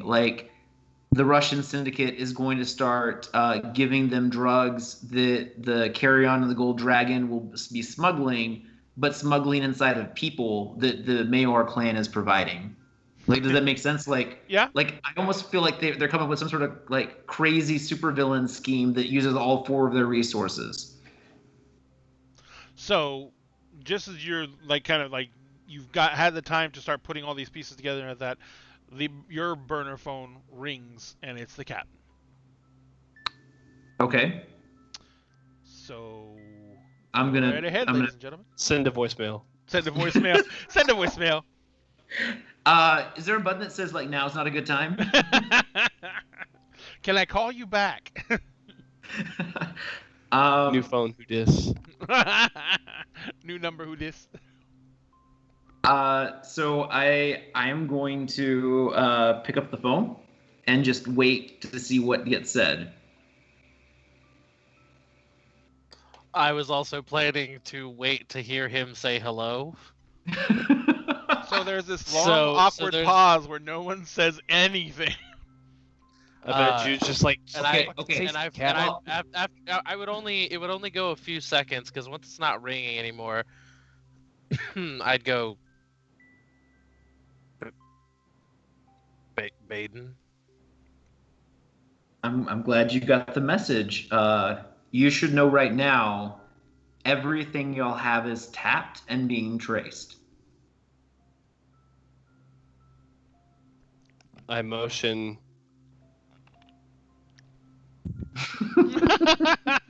He's still fucking crazy. I'm pretty sure that we got all the bugs from last time. Is that what I hear Ink say in the background? I'm pretty sure we got all the bugs from last time. No. Okay. Yep. Oh wait, Captain said. I'm sorry, guys. I can't see the screens at Like, it's just basically me looking at Meg the whole time. Like, she's the only one that shows up on Skype for me right now. His is the deep gravelly. Mine is the young, handsome adventurer. Sorry. Maybe even the roguish. Yeah, I gargle scrap metal. No cap. Not bugs like in the ship. Like, they're monitoring y'all's transmission codes and mine. They're paying attention to who's getting what messages and when and what they say. I got one friend locked up and another one that went missing 3 days ago and is currently getting tortured because she knows way too much. And you called us here to pull you out?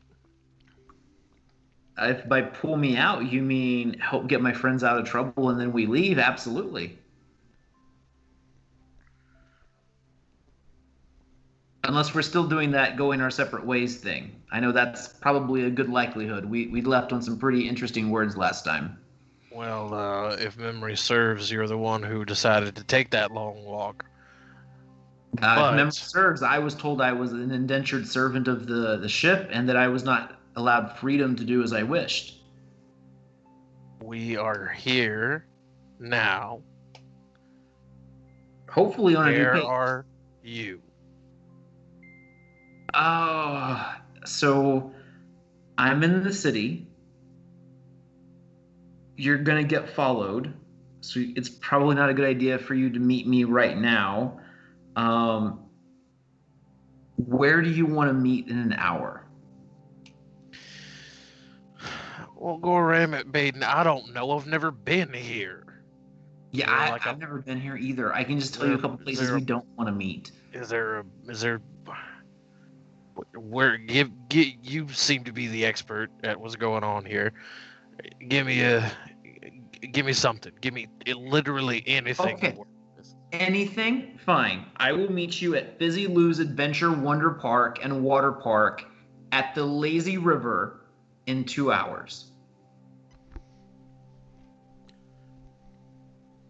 That checks out. Should we bring the whole crew or should we split up? And if we're all getting tailed, are we gonna be drawing attention?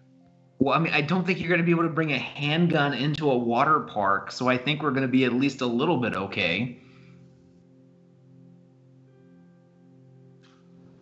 I pull a pull floaty seemingly from off screen. Motion to Jude like Hmm. Oh, yeah, We're gonna go- definitely. The only gun in the water park is Shotgun Falls. Hey. No. Yeah, no, it's not a fun ride. You're right to not cheer for it. Yeah, I guess if that's where we gotta go, then I'm unclear as to what exactly is our role in this. If we can't do anything or go anywhere without being monitored.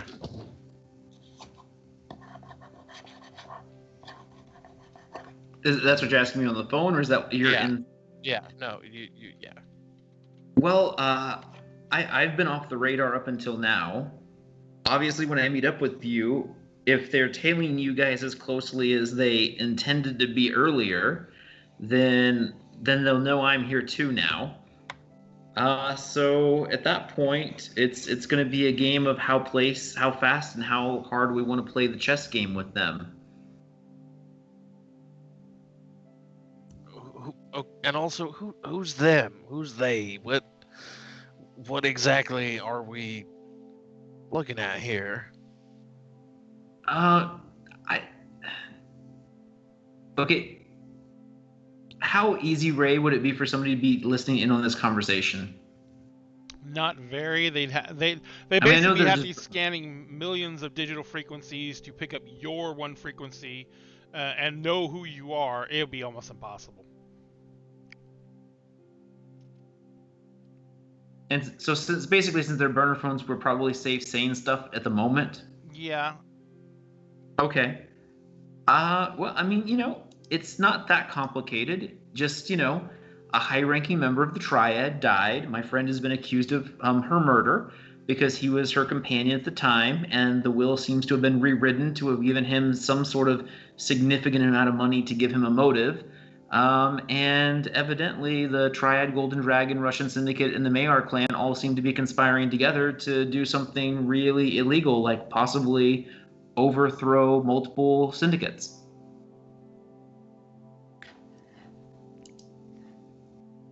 Good synopsis. And this is just on our end, a simple extraction. Get your friend and get out. There's the extraction that was kidnapped. We literally just squared up with the Triad, and I was feeling pretty good about it up until right a few seconds ago when you said Triad again.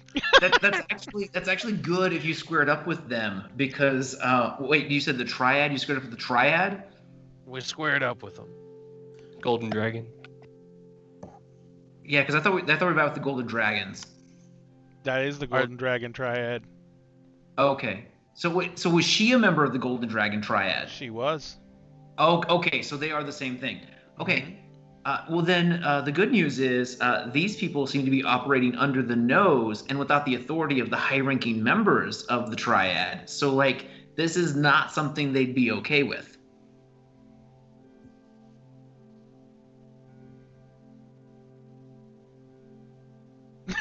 Very, Okay. Always Let very me straightforward and simple. let me help you out. Okay. You just made some friends with Blue Sun, and now you found out that a Blue Sun junior executive has made a deal with 3 other competitors to try to steal the corporation from them and has murdered a high-level executive to make it happen. That's the level of what you got here. It's not bad news for like friendly conversation with somebody that's high ranking and can squash these people.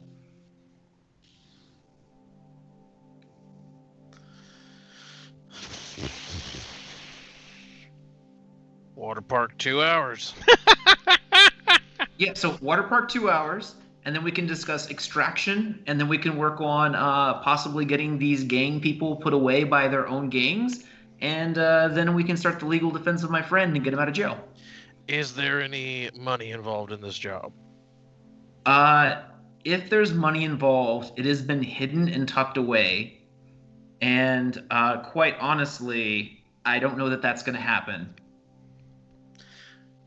But fair retrospect question, since you insisted that I am a member of the crew with no choices, have you made any money since I've been off the ship?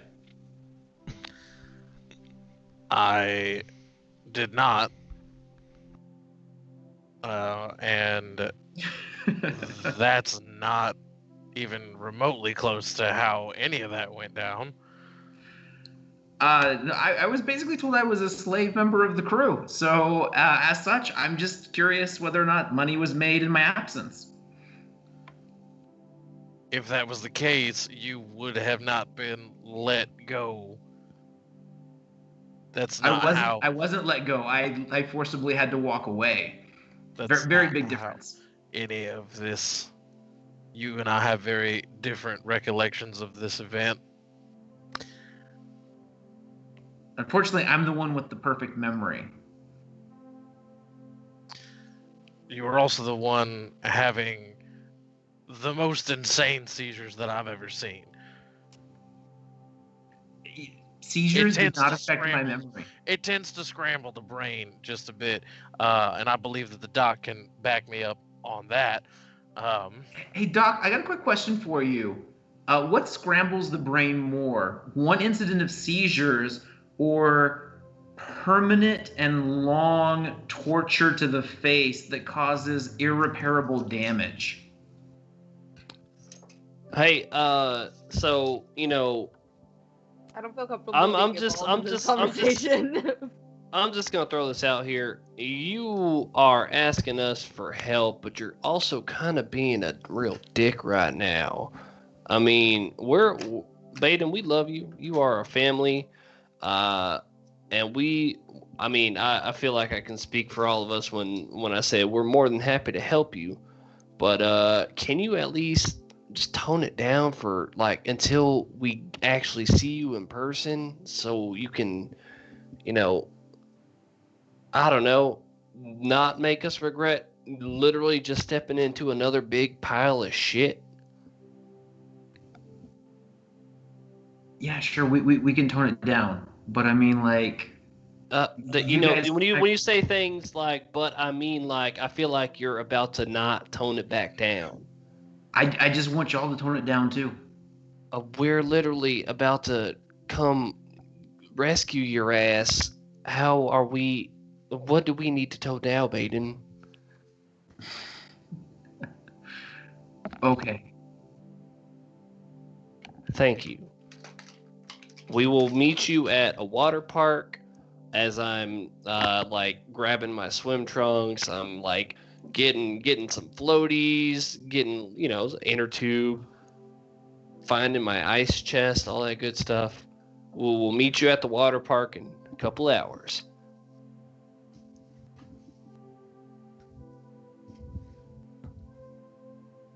All right. See you then. So I'm gonna go ahead and hang up the call. Is the phone wiped after the call is done? Is it a one-time use thing? It was No, just like if like, the password was wrong, it would get wiped. Yeah. Okay, all right. So I'm gonna hang on to it then, just so that way we have it just in case things do go awry and we have to like figure out something else or we get split up again. And I'm going to look to the crew and I'm going to say thoughts. Well, I mean, I said what I had to say. I mean, I'm in it.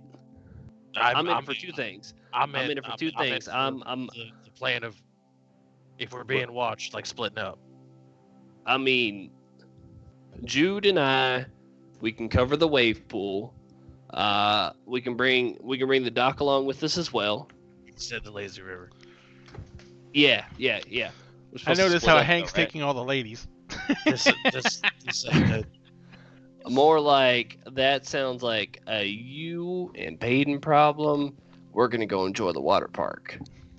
You know what? Jude, you probably go with him. You're good at diffusing that situation. I don't know about that. See, 'cause I was going to suggest sending Jude, being that the whole reason we're here I was gonna say, is that Baden she was still in contact with him, and clearly he has a bit better rapport. Hey. There's very clearly still some feelings.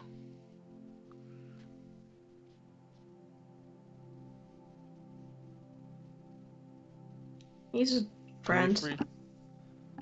He is dramatic as all get out. But what family doesn't have that dramatic cousin, right? Drama cousins. Dun dun dun. It's a thing. Look it up. This is true. Nah, I ain't got so many people out here in the verse as actually like me. I ain't got, well, can't afford to alienate one of them. Oh. Well, let's go find out what kind of a pit we're jumping into. Oh, this'll be fun, Cat. How many knives do you think I can smuggle into the water park before they notice? 3. I say 3. And I kind of look her over again, Is that you gonna be wearing that? I was gonna ask, with the normal attire for a water park, I'm terrified to want to know where you're gonna hide the knives. She didn't say how Well, it big the depends. knives were. Are they sheathed? I don't know what difference that makes, but I don't know. A very big difference. Well, Very, very big difference. Very big. Good Well, lord. I mean, my next question was going to be how sharp are they? I can get at least 2 tucked up in my hair. Okay. Anything else? I have no idea what y'all were thinking I about. thought you had really short hair. Jude is a good girl. You leave her alone. I was gonna say in her mom jeans, of course, her mom shorts. Oh, totally. Yeah. Yeah, because it dawns on me that the cat probably doesn't have like swimwear of any kind. I feel like Cap Um, would have like one of those full length old What, like school old striped- timey striped onesie? Like, That's what I was thinking. Nah. I don't think the cat dude like out there with like the spends a lot mom of time shorts, swimming. like the hat and like the sunblock on the nose and all that good stuff.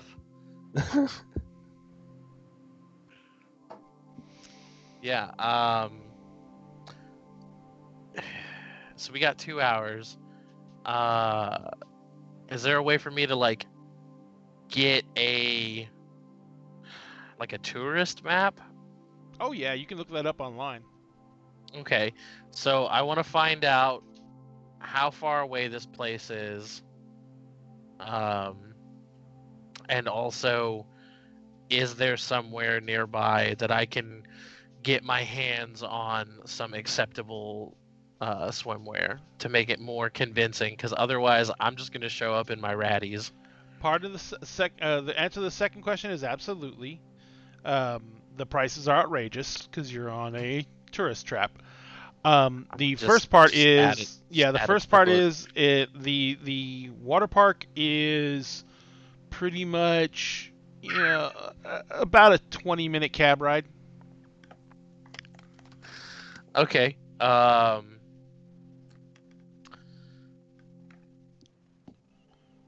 So I guess this place is is not like where we would go shopping for Hank's list. There are places here that do the work and everything like that, but this is That's not. probably more to like patch up and like top off and all. We're not like Yeah, Yeah, no, no, I told you where we mechanics. need to go for mine. Yeah. My stuff. yeah. This place is not someplace you want to have to drop big money on repairing a ship. This is literally a planet like, oh, our ship broke down. Let's get ourselves back up to limping so we can get to a planet where we can afford this shit. Okay, well, if it's a 20-minute cab ride to get there, and then I'll have to like find the lazy river, and I guess I'll just have to ride the lazy river until like I see Baden, because he didn't give me an exact place at the lazy river, I feel and like most lazy he'll rivers see just you kind of where you like see it. probably.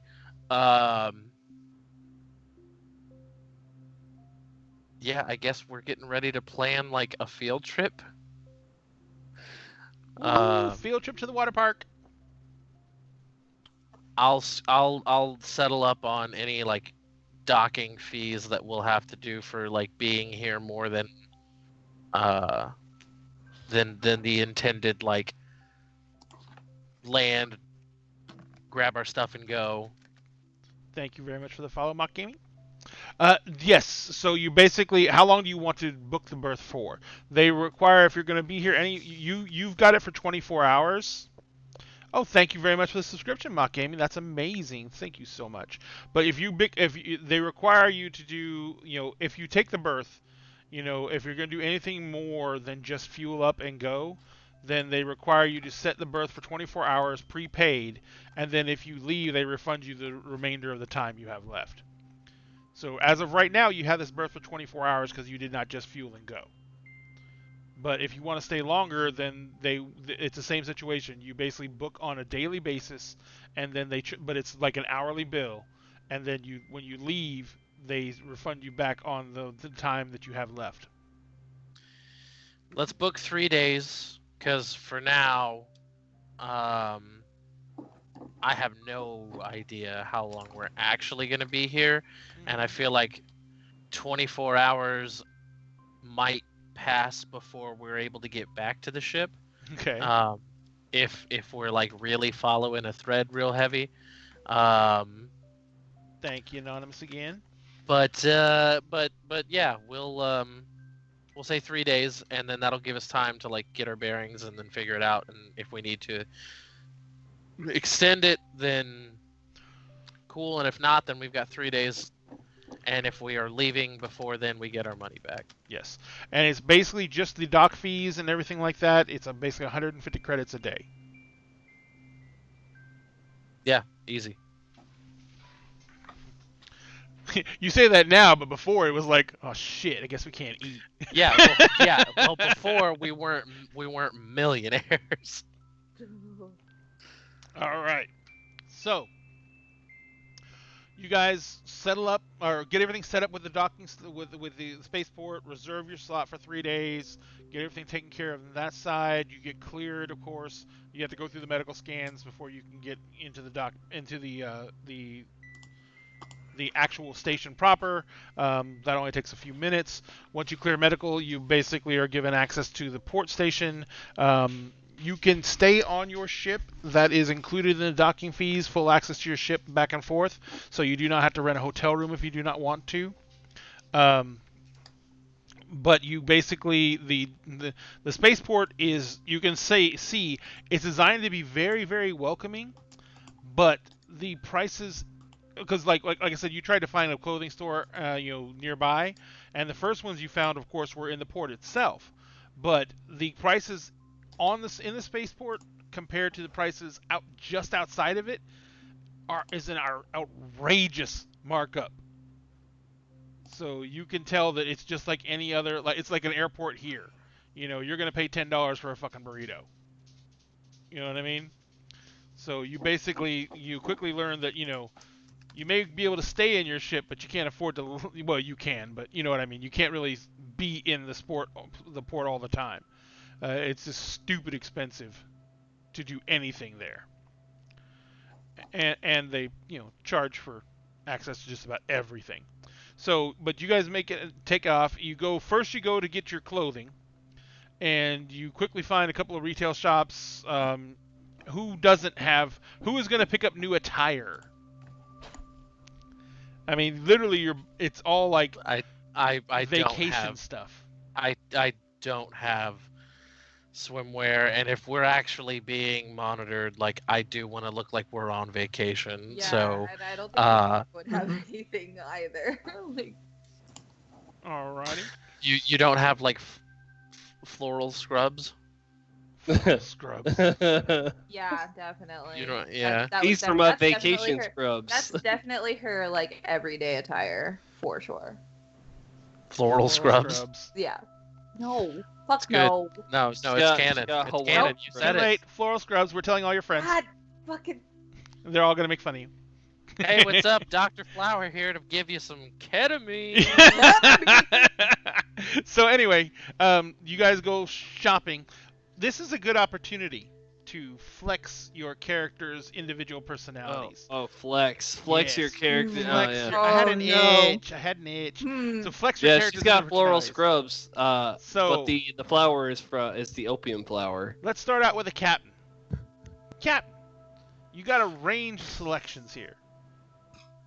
When you're not forced to dress, and we're trying to look comfortable, casual, what does the captain buy to kind of what does he think is blending in here? So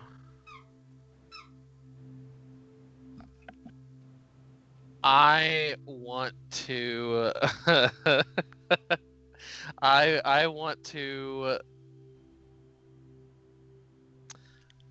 I think he's gonna get some. I think he's gonna get some like Lauren is scaring me in Skype chat.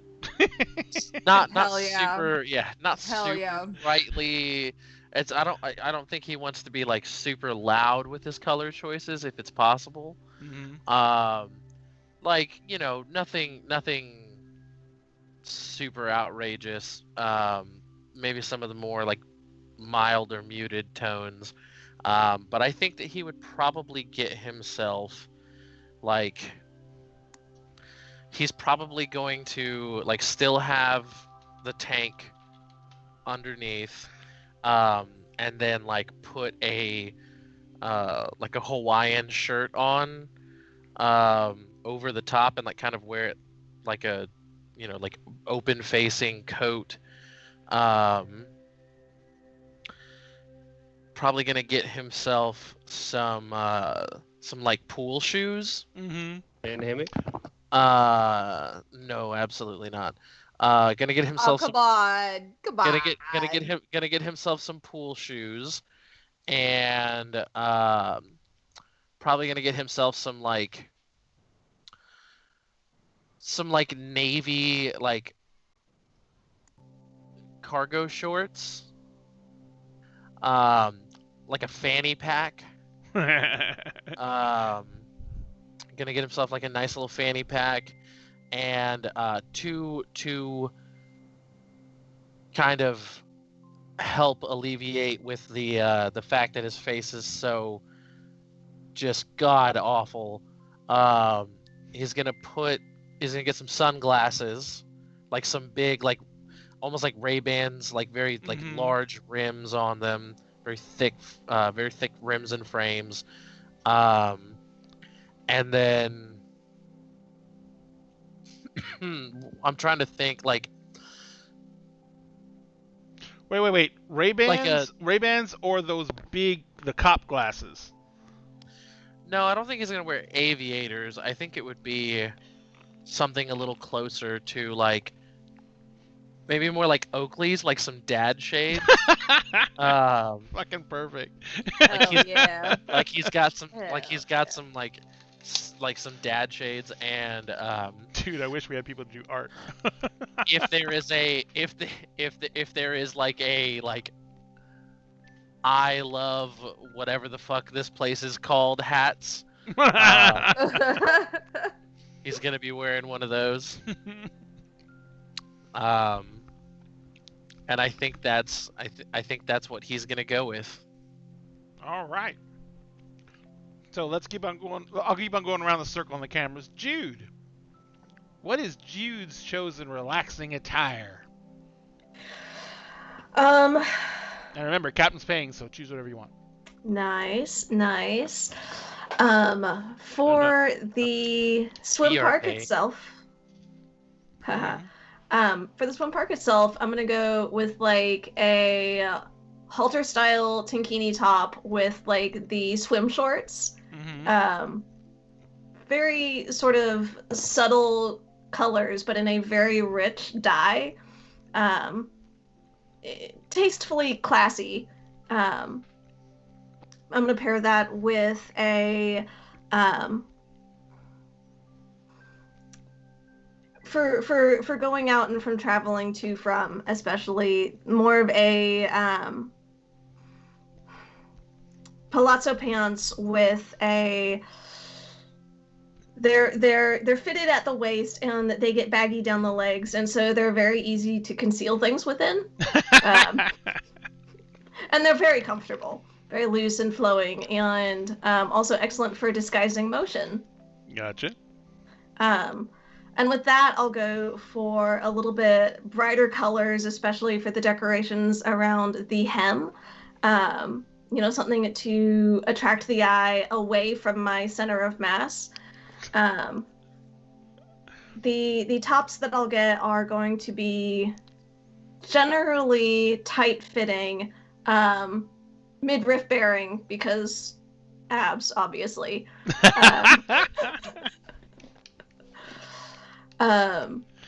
And probably just a really cute little straw hat that I can pull down and shade my eyes with. The simple fact that your entire ensemble is designed around combat. That's hot. Well, thank you. All right, so Jude has done her choices. Go around to Hank. Oh boy. So I mean, like Hank's day to day is like the same like coverall or the same like few coveralls. Like basically he just doesn't really do much off the ship. Everything he has is like covered in grease, basically. So he's a little out of his element here. So I think Hank is gonna go with the one piece like shred striped thing. Although actually no, I like the blue one better. We're gonna go with the blue one. So that's what he's gonna be swimming in.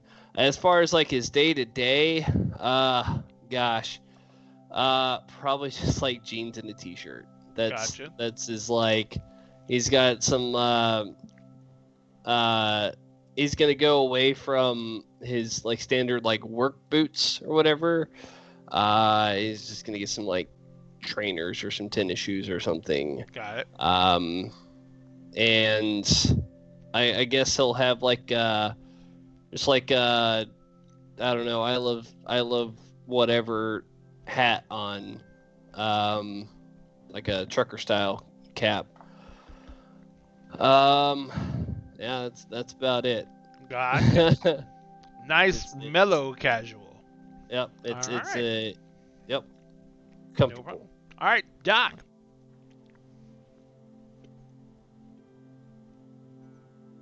Yes. You're up. Mm-hmm. Give me a second, because I'm actually gonna have to talk a little bit for this. Mm-hmm. Dun dun dun dun dun dun. Okay, better.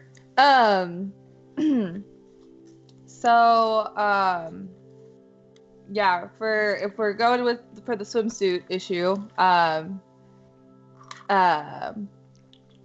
she would get like a two-piece, but like have something definitely to cover up with. Gotcha. Um, Like a poncho or something like that. Yeah, kind of like one of those like long like cover-ups Mhm. that covers everything. Got it. And then yeah, for just casual wear, she'd probably go with just like some like sundresses. Gotcha. Stuff that's nothing too crazy short or anything like that, but probably about down to like the knees ish. And she too probably would go with a nice straw hat, just like Lauren did. She'd probably see Jude pick that up and be like, "That's a great idea. I think I'm gonna go with that as well." Gotcha. What about footwear? Sensible sandals, like something that's comfortable, Mhm. but not like flip flops, like actual sandals that will Something you actually can run like. for your life in. Yes, exactly. Something that in the event that we end up making a run for it in any situation, she'd still be able to do that. Functional, but with enough weight to be thrown. Yeah, something like that. Exactly. You All want right. like the half-inch heel on the back to Yes. get the nice spin going. Yep. Because you want that end over end rotation. All Yes. right. All right. So, all right. So you guys have tired yourself in the local fashion. I'm assuming that everyone has geared themselves out for this excursion to be more apropos to a water park. So you guys start after that. Are you headed straight to the water park? I mean, how long would it have taken us to get outfitted? Literally about an hour. Yeah, I guess. He said 2 hours, so Yeah, he said 2 hours, so I guess we'll And head I'm giving there. you- We'll just Some food. We can get some spend an- non we'll spend an like hour, ship food. or the crew will spend an hour. Those of them that want to like going on rides and whatnot and enjoying themselves. get some of that phenomenal Some- water some- park food. Yeah. Some hot dog. Shore leave. When's the last time we had a hot dog? Funnel cake. Funnel cake. Oh, yes. Oh. Yes. Sausage on a stick.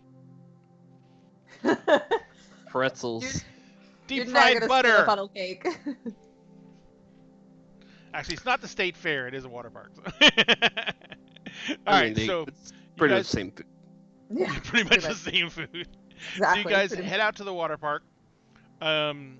It takes a few minutes to get in. It takes, like I said, it takes 20 minutes to get there. It takes about 5-10 minutes to get in through the gates and get tickets and wristbands and whatnot.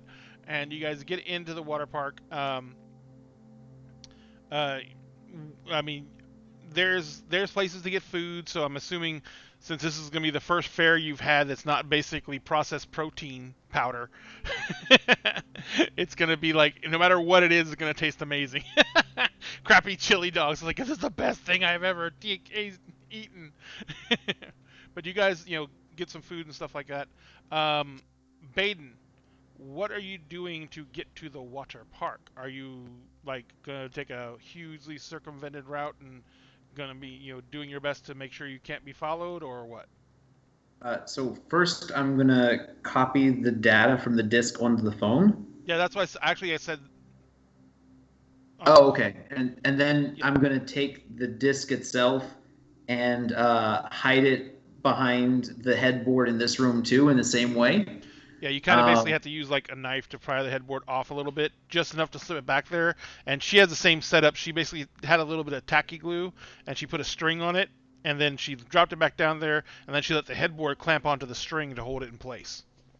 So. Yeah. Okay. And then I'm gonna head off to like a generic type store, but kind of taking like a zigzaggy route. Mm-hmm. When I get to the generic store, I'm gonna pick up some clothing Mm-hmm. that I can change into. Mm-hmm. And I'm going to pick up a couple more of those discs so that I can start burning some extra copies so that I can, not have that be the phone and that disc be the only copies. Right. And then I'm basically going to outfit myself so that I'm wearing like generic like white linen shirt, really baggy black like swim shorts. Under the black swim shorts, though, like what I buy is under the black swim shorts is a much more distinctive like pattern print, and I'm also going to pick up a pair of Speedos so that if we're in the water park and we're getting tailed, if I can make it around a corner, I can take off the white linen shirt and have a black tank top under it, and then go to the pattern print shorts. And if I still get tailed, I could like take off the black tank top and the shorts, and then just be in Speedos. Gotcha. So you're basically wearing layers for the sake of disguise. Yeah, I'm hoping I can Gotcha. get out of the whole situation as best I can. And then I'm gonna start burning some more copies of the disc. And on the way over there, I'm gonna stop at something that would be a place where I can get like a lockbox. And I know that in this world, it's not just banks that have places you can lock stuff up. Right. So I just want to be able to have access to a lockbox somewhere. Got it. Basically, it's like it's kind of like post office boxes at like mail centers now. You can just go rent a especially on a touristy world like this, you can rent a secure box somewhere. And I'm assuming you don't want to do this at the hotel you're staying at. You want to do it somewhere off site. Somewhere off site. All right. And then when we do get to the water park, after I get my tickets, I'm gonna take another disc I burned on the way over there. And I'm gonna end up sealing it up in something, and like an envelope, and I'm gonna leave it at guest relations under Jude's name because she'll have ID, Gotcha. and just say that a guest is gonna come pick it up sometime in the next couple of days because they're coming to visit, and ask them to hold on to it because guest relations will have like a blocked back area where they can put it until they come to claim it. Right. All right. So by the time you get done doing all that and getting everything organized, the 2 hours is almost up. And you're doing the guest relations thing at the water park, I'm assuming. Yes. So like you're literally like down to like 10 to 15 minutes before you have to meet up with them where you're finishing that up. So, what are you going to do? Are you going to like just go start looking for them? Yeah, I'm gonna head over to where the lazy river is, find like a cabana booth where they would serve alcohol and stuff that's next to the lazy river. Right. and I'm just gonna kind of like chill in a seat where I can look around and see stuff, but I can have my back up against like the wallish type area, so that I know something's not coming from behind me. So basically, what ends up happening is you choose one spot to sit and stay because you didn't tell them. And the lazy river has access points all over the place, but they're all very similar. They're like step downstairs to get into the lazy river area. There's like a little huge actually bin on the side where there's a bunch of tubes that people can grab so they can go, just sit in the lazy river and float. And then around that area where the step down area is, there's kind of like a veranda area that has like one of those little pop-up vending machine, not pop-up vending machines, but pop-up um, vendor booths, right? And that basically sells margaritas and stuff like that, those type of drinks there, and then little Slurpees and stuff like that for the kids. And then there's a bunch of chairs, like 2-person and 4-person tables with the parasols over them. So you pull yourself up in one of those. You guys have been walking kind of either you've been in the lazy river floating it, looking around, or you've been like just kind of doing orbits around this thing, walking around it. I just want it to be known that Hank was in the lazy river and he got one of those like long margarita things with the swirly straws. Yep. 100%. He's keeping an eye out. Absolutely love it. He's got a little earpiece in. Nice. So nope, no sign of him here, Cap. So after about 10-15 minutes, actually everyone do me a favor. Roll me a. Let's see how many of the. Maybe 1, 2, 3, 4. 4 of you. So roll me a D4. Everybody roll me a D4. Oh boy, I wonder what I'm gonna roll. Oh no! Oh wow. Oh! Interesting. Jude rolled ones. I know, What? it's bad. Jude rolled a How- 1. What? That's how you know it doesn't matter. I Oh, think that she was laughed. the first- She was like, "No, fuck this." So the first time she's ever rolled a 1.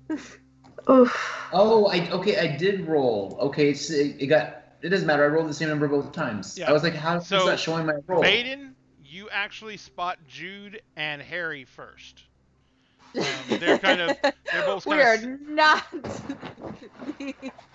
Not super subtle. In the sleaziest voice I can say from behind them, changing my voice just a little bit, I'm just gonna be all like, "What are 2 hot ketamine coked up girls like you doing here?" Oh god.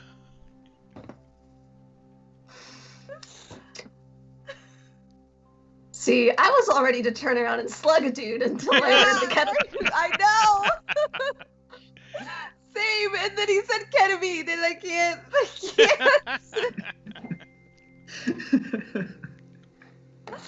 Oh no. So yeah, so you guys are like at one station. The captain's at another area, and Hank is floating the river. So you two are the first one who spot Baden, or Baden spots you, I should say. What are you guys doing now? Did y'all even turn around, or are you just Yes. like cringing? Yeah, like I would be. I'd be like. So I would whirl around Mhm. and Baden, how are you attired at this moment? Other than the Right now clothing, I I'm- mean, you I'm said you wearing changed your the- appearance, so. Right now, I'm just wearing like some typical sunglasses, like anybody would wear, a white linen shirt, and some like not like ridiculously baggy, but baggy enough that they would fit over like more like board short black shorts. Yeah. I was Because, more referring to, are you wearing a wig? Oh no! Do I you mean, have at this any- point, like I've been styling my hair different and stuff than normal, and I've probably like tried to figure out how to make it look dramatically different than it used to be. You know? He combs it.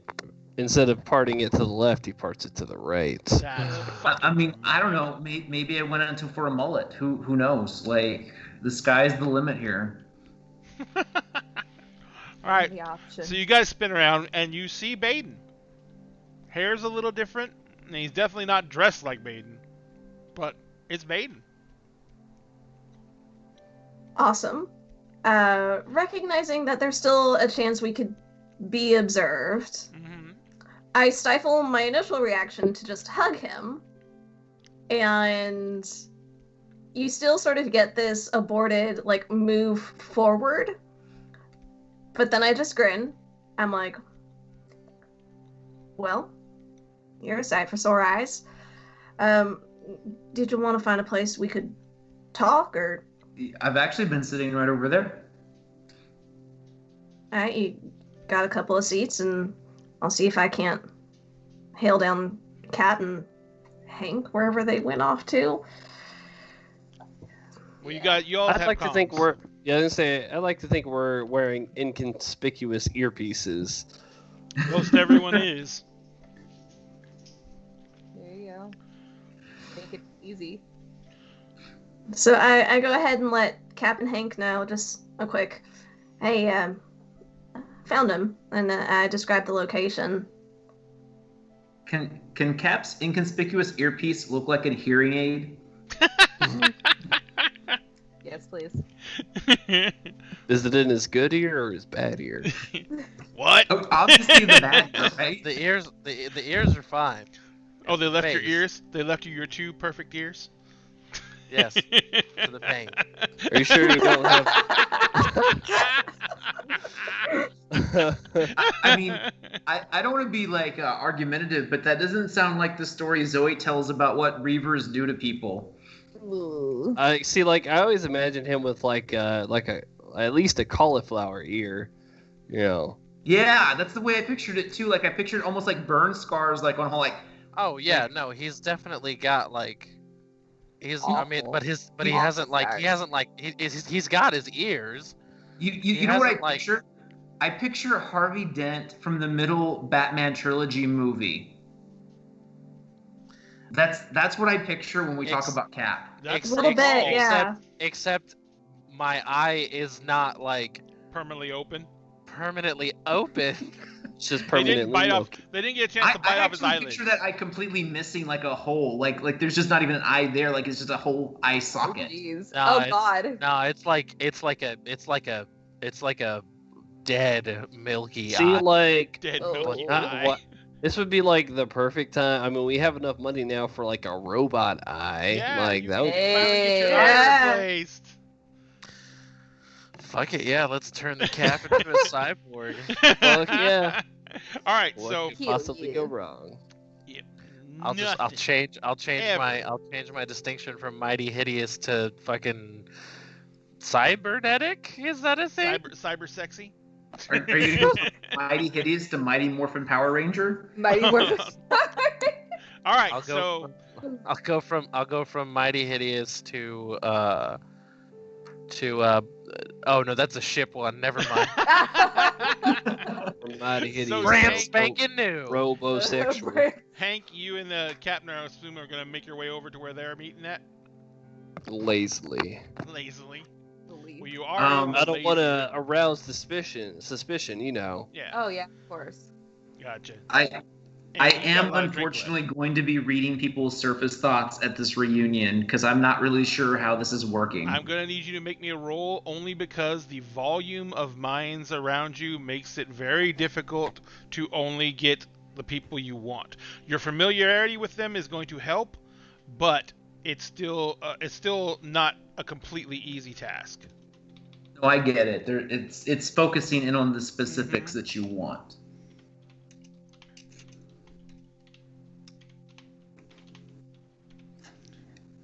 Oops, I didn't hit plus as a hit.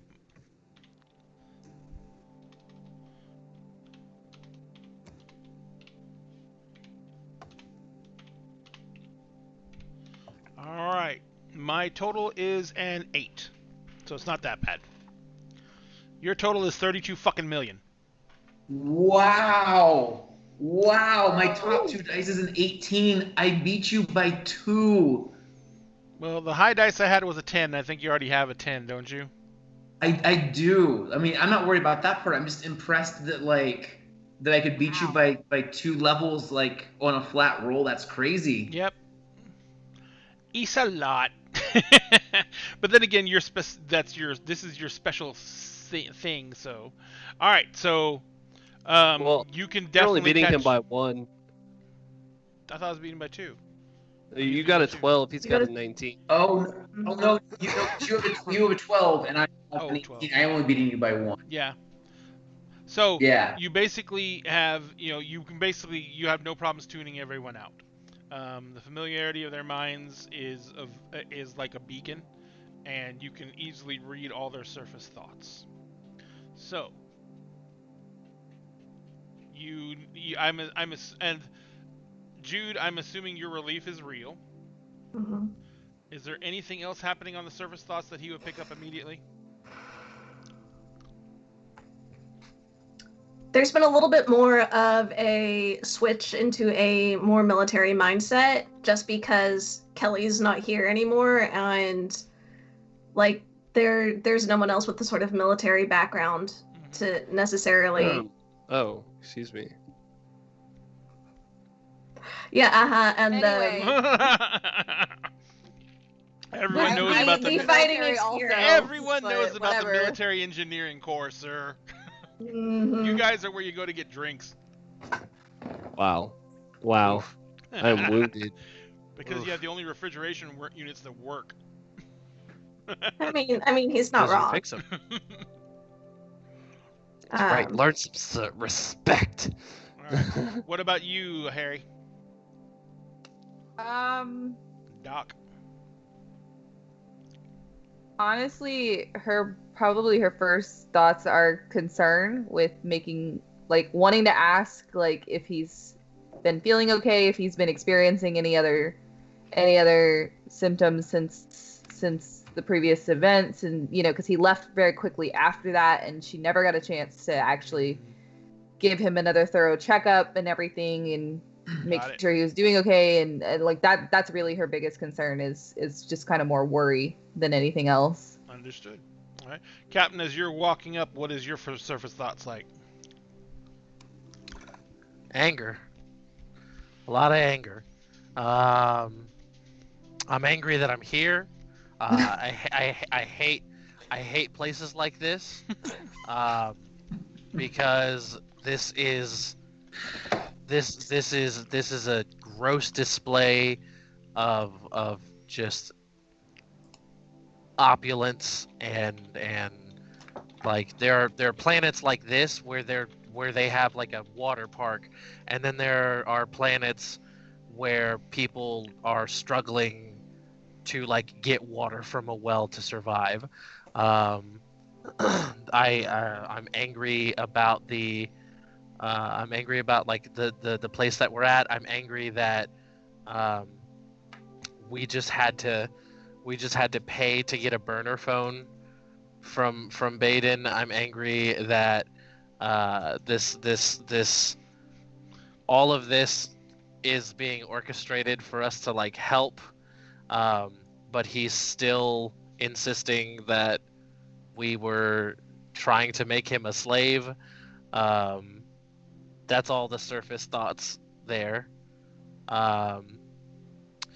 And I guess there's also like there is one thing that's like, at least that churro was pretty good.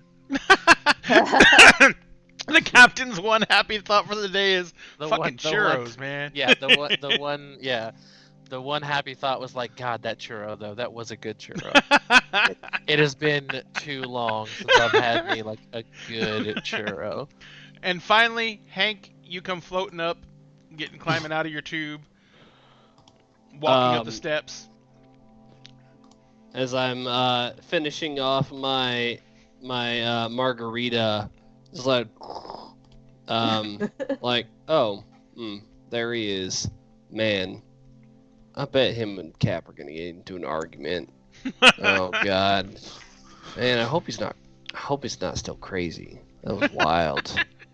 Man, this margarita was expensive. Why is it so expensive? I think I got a rash from getting out of that inner tube. Man, And Hank shouldn't brings it be back here. I down should- to reality. I Oh should be back god. on the ship. Why am I even here? The last time I got off the ship was a bad time. It's a bad time. I'm really out of my element here. I'm really glad I got that fanny pack. Oh, this fanny pack's nice. I'm Okay. I'm gonna take this fanny pack back to the ship. I'm gonna use it. I was like, I'm adding this to the belt. I'm gonna modify the shit out of this. Oh, Baden changed his hair. Looks nice. I'm glad he's all right. All right, so Baden, there you Wait, go. are you actually gonna add the fanny pack as like an asset? Please, Like spin please, point, please. have this fanny pack be an asset. He did Maybe- Oh intentionally my say that it's God. waterproof. Uh-huh. Yes, And very that's important. no small thing. That's super real. important. All right. Do so, I wait? Hold on. Do I have to spend a point to make it an asset, even though I bought it with actual credits? if you're gonna use it in a roll, yes. Oh boy. All right, we'll see. If it's gonna Just keep it in if it's gonna mind. affect the mechanics of the game, you do have to spend the points. So, Can I use it to step up my my tool belt asset? no. Okay. Well then, we'll see. All right. So, Maybe if we get into trouble while we're still on our swimwear, you use the points, and it's like a tool belt away from a tool belt. Oh, I have ideas. it's your extra it's your extra shipular tool belt. So, you guys are gathered up. Baden, what do you say to the group as everyone assembles, as you're barraged by all these thoughts?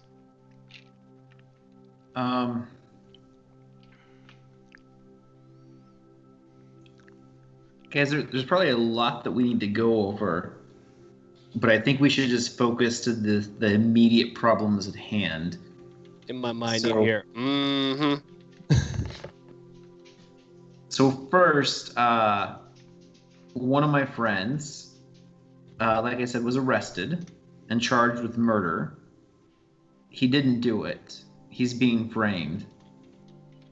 At this point, I mean, it could be anyone theoretically, but the list of suspects can get narrowed down slower as you go. But since he doesn't actually have... Wait, does he have a trial date set yet, Ray? Yes, you only have like 5 days. Yeah, his trial's in 5 days. Unfortunately, my friend that got here first, the three of us having gone through the Companions Guild together, she was investigating the fact that it seems very odd that he would kill anyone, because that's way outside of his character. And she went missing 3 days ago. I don't think she's going to make it to his trial. So she's the more immediate concern. Unfortunately, if or when we locate her and get her out of wherever she is, it's going to escalate whoever's involved in this situation's timeline much faster, which means everything's got to like cascade very quickly in a very organized way. So you said you made friends, and if you made friends with them, I need to know exactly what terms you're on at some point and how that ended, because that's going to make a big difference in how this information may or may not come across to them and what they can or can't do about it. But the lady who died wasn't just hiring a companion. She was ridiculously wealthy. At one time had been rumored to have been part of the Golden Dragon Triad, seemed to have bought her way out of it, although all of the weird activity around her makes it seem like she may have actually still just been in it. So it would appear as though this may be a coup. So we have a framed friend, a hostage friend, and a coup all happening simultaneously. So as to our relationship with these new friends, the extension of that is that they no longer want to kill us. That's a vast improvement. But it ends there. We don't really have like a working relationship moving forward.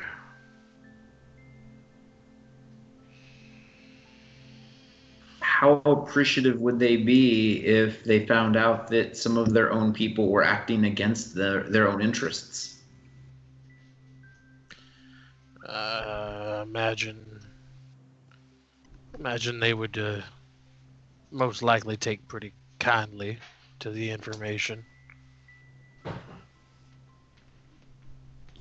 Well, The issue is I have no real way of contacting them directly.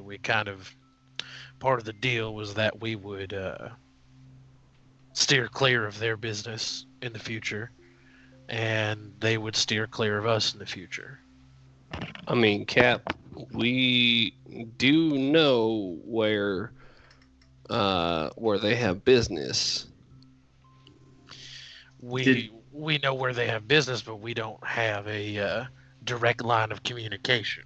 I mean, we could how hard get is in it? contact. We could get in contact with the organizer of our last job and see if she's got a more direct line of communication. That would probably be the first place I would look. well, But worst case, that isn't something that we would be able to have settled in the time. You said we have 5 days until a trial. yes, but worst case, low-ranking members waived us when we were in Georgia. So if these people waived you between the last time I saw you and now, you know how to waive their ship. These were the same folks. Okay, well, how high up the totem pole are they?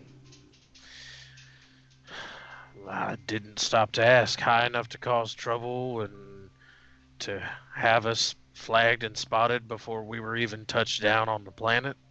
I mean, high enough to be able to throw their rank around outside of the Georgia system. Sounds like outside high of the Georgia enough. system. Okay, so I think I know where my friend is being kept. I'm not positive, but I'm pretty sure I have a really good idea of where that is. Which one? The one that's on trial or the one that was kidnapped? Oh, the one that's on trial is in jail. Like, there's no parole for him. Like, he's accused of murdering one of the richest people on this planet. Yeah, he's locked up. They're not letting him go anywhere. The other one, I'm pretty sure I have an idea of where she might be. But basically, it would be really important to get her free and have the information sent to those people in a fairly close proximity so that they would be able to do something about it without her ending up dead, unless you think they're really going to actually be helpful and help us deal with the situation and free her, which I think is unlikely. Well, I think they're willing to clean up the mess afterwards, but I think that she's collateral damage as far as they're concerned. I think at this point, unless it is absolutely necessary, being that the stipulations of our working relationship moving forward were that we would avoid each other, perhaps it is better in this case to ask for forgiveness than for permission, if you know what I mean. Right. But I think that if you give them the information that lets them understand what's going on behind their backs, they will end up being appreciative of getting that information. Well, do you have anything? Do you have hard evidence that we can send to them? Because at this point, it's just your word from what I'm seeing, unless you've got an ace up your sleeve. I always have an ace up my sleeve. Wait, hold on, Ray. Does Baden have sleeves right now? No. I do, but they just go to The here. shorts? Okay, there might be an ace somewhere up there, but that's weird.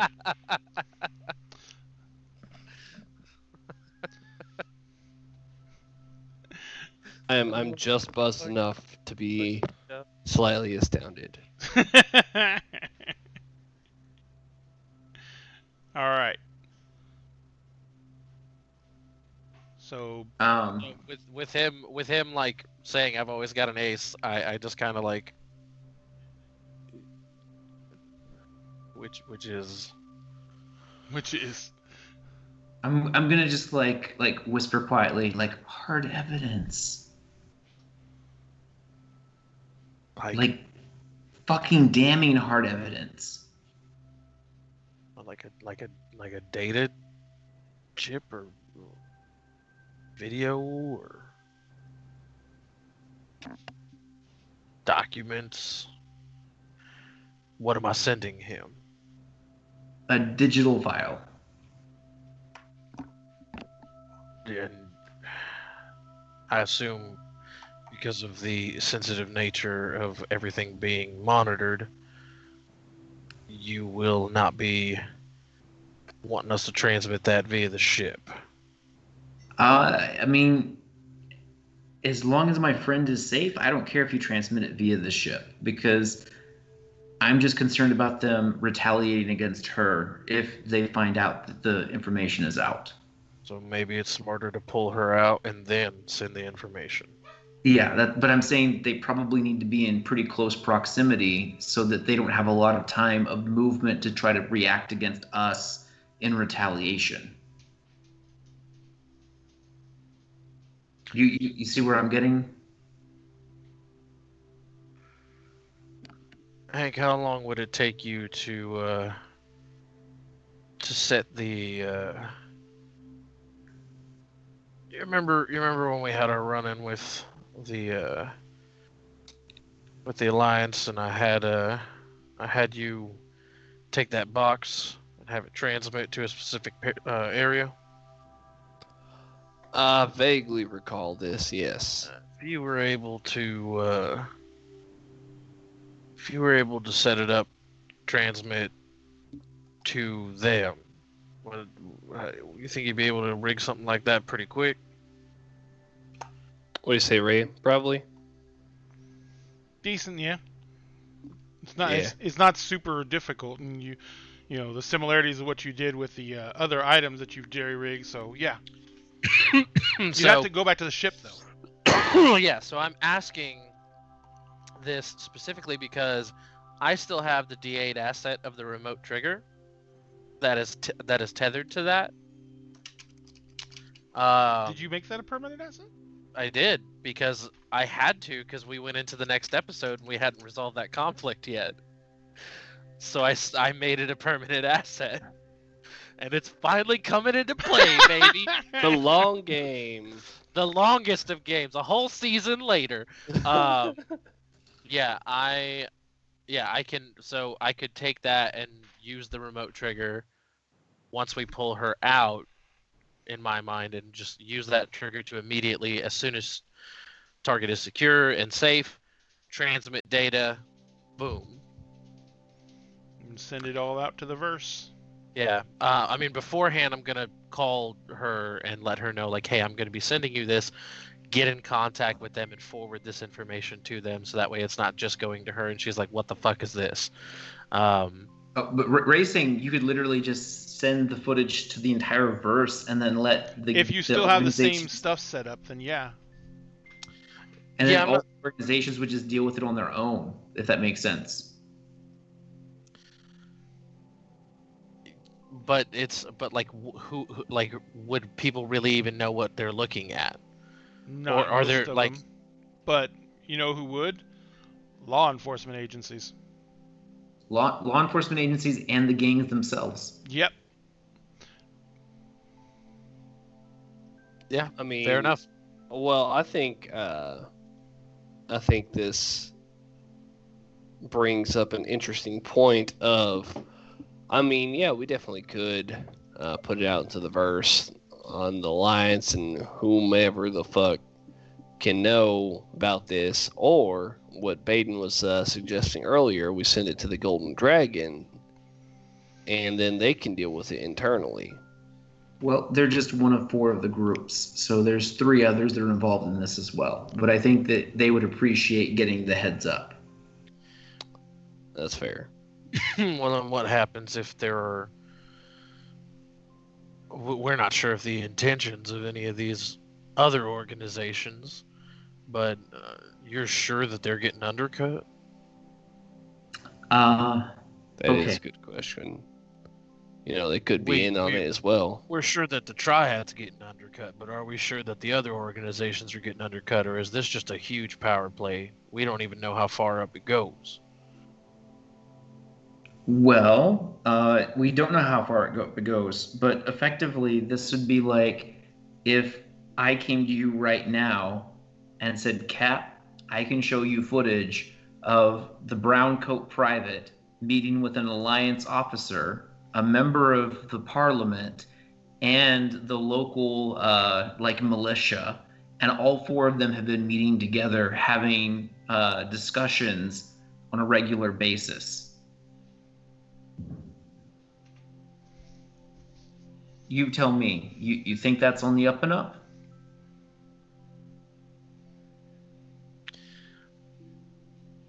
No, but my concern is not what it will look like, because it'll look like what it is.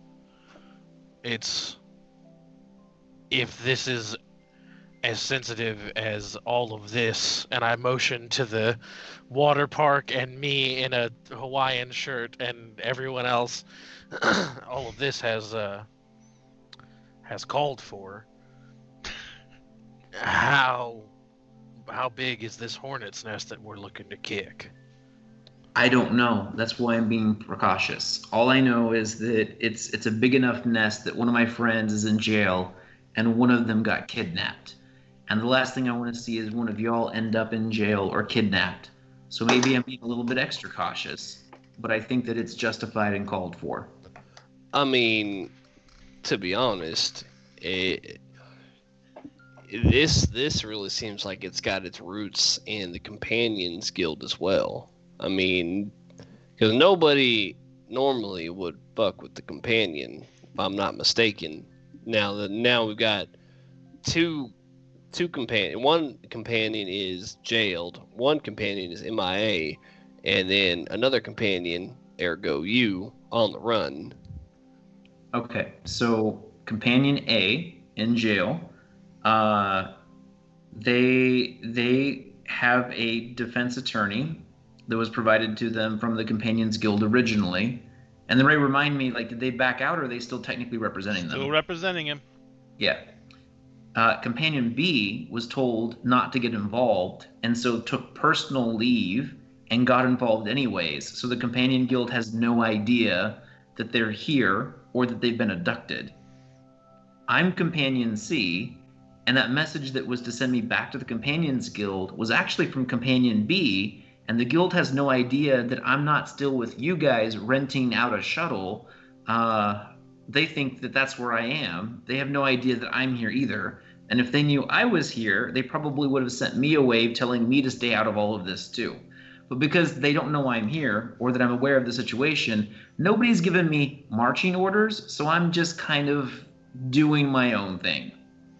Right about that time, there's the very obvious noise of one of those metal lounge chairs being dragged over, and a man plops down in it, and he like drags it uncomfortably close to your group, and he is wearing like an unbuttoned, Hawaiian shirt. He's got short brown hair. He is very tan, very lean, very muscular, very handsome, and he kind of like plops on a chair, and he's wearing like board shorts and flip flops, and he kind of like sits down. And he says, "Hot. So we should all have a nice sit down." I'd love to know what he's thinking, Ray. Huh? I'd love to know what he's thinking. Yeah. He is thinking, Jesus Christ, they're doing this out here in public. He's like, if we hadn't had a tail on them and had a mic on them, we might have lost some serious valuable time. Not on them, on him. He said on him, and he's thinking of you, Baden. A mic on me? Mm-hmm. Oh, and surface thoughts. He is thinking about the team that is manning the boom mic.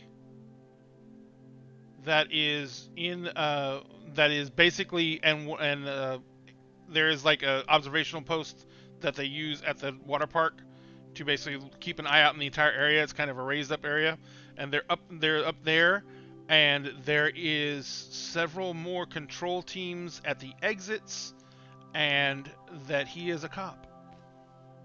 Holy shit, are we about to get punked? Ashton Kutcher, where you at? Is this like alliance level thinking? He is the alliance equivalent to a Fed. Hmm.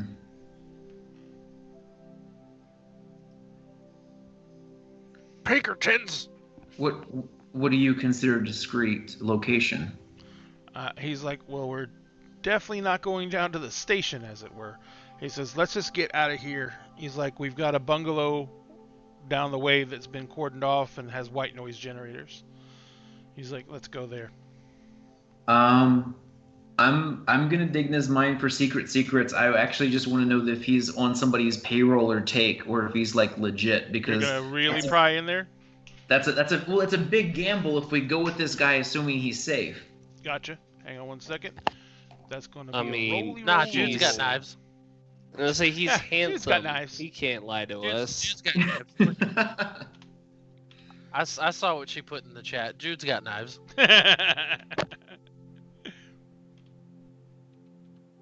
Oh wait, he's got a really disciplined mind. I forgot.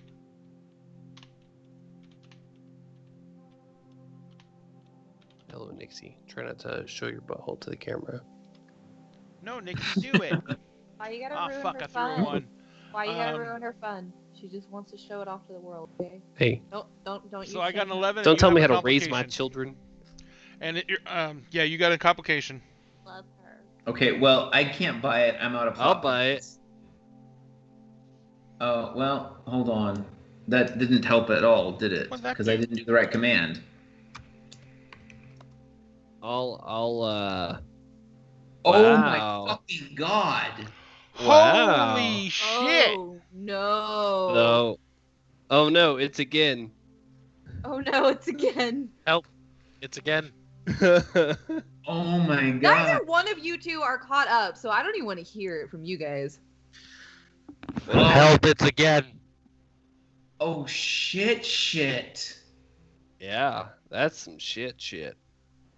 No, you guys have no idea how much shit it is. Like, I Have a seizure again? legit can't do anything about this role. It literally is what it is. And Captain's with- right there. Well, yeah, but I don't think the captain can even affect this role. He's technically in the scene. Well, hang on. No, let Jonathan finish because he was about to explain. yeah, because all of the failure would have to go away, which is impossible. There's no way for all of the failure to go away. And I don't mean the once, I just mean failing the role. So it will create a paranoid complication for this guy. That's not good. So with that, ladies and gentlemen, we're going to wrap things up for the evening. Oh man. Wow. So we will be coming back next week to deal with the repercussions of this amazing role. But once again, the Dice Goblins have reached out and taken what should have been a pretty simple situation and turned it on its ear. So we shall see what happens next. This fucking dice roller. Bingo. Bingo. Are we going to name the episode? No. we do need to name I the thought of something else episode. that needs to go on the bingo card, and I can't believe nobody brought it up before. What? What? There's got to be a Kessie crying space. Oh. Oh. So when you think of a name for this episode, ladies and gentlemen, or should I say Suspicions. cast? Huh? Suspicions. Suspicions? Or paranoid. Be suspicious. Don't be suspicious. Sorry, guys. All I Um, see is Meg, so I just hear dancing. That's it. Stash, Dancing Queen. stash knives. That's nice. Fanny pack. Fanny pack. Also also good. How about fanny packs are canon? Are you gonna spend Are you gonna spend an episode for that? Is that a permanent asset? A day at the park? Oh, you know what? We're in a water park. We could call it down the drain. I was thinking hot on the trail. A walk in the park? I like that one. Yeah, Yeah, I like that walk in the one. park Yeah. is actually pretty good. Yeah. It's a floater. And that's why you stay out of the lazy river, ladies and gentlemen. We could name it. I got it. We could name it H2. Whoa, what the fuck? We'll just call it churro. Churro. Damn that Yes. churro. Oh, okay. But before we actually end tonight, I will say that because I created a paranoid complication, if somebody buys raise 1, they could theoretically cancel that out partially.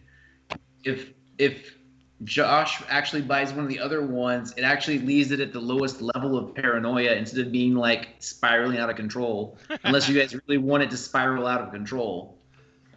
I mean, I already said that I was gonna buy it, and I was gonna let you name it. So, yeah, that's fine. So are we going with a walk in the park? Yeah. I think Yeah. a walk in the park is Yeah, I the way think to so. go. All right. I like I that think one that's a the one. All right. So thank you all, ladies and gentlemen, for having joined us this evening for our Firefly Tabletop RPG. We are going to be wrapping things up for the evening, but we wanted to remind you to please, if you have not yet, give us a follow here. Because any follows here are free. They let you know when we go live, and they enter you in the contest. If you've been noticing, in Kelly's old box down the right corner, I put the scroll in for the actual window that shows the prizes, and the minis that we're giving away are scrolling through right now.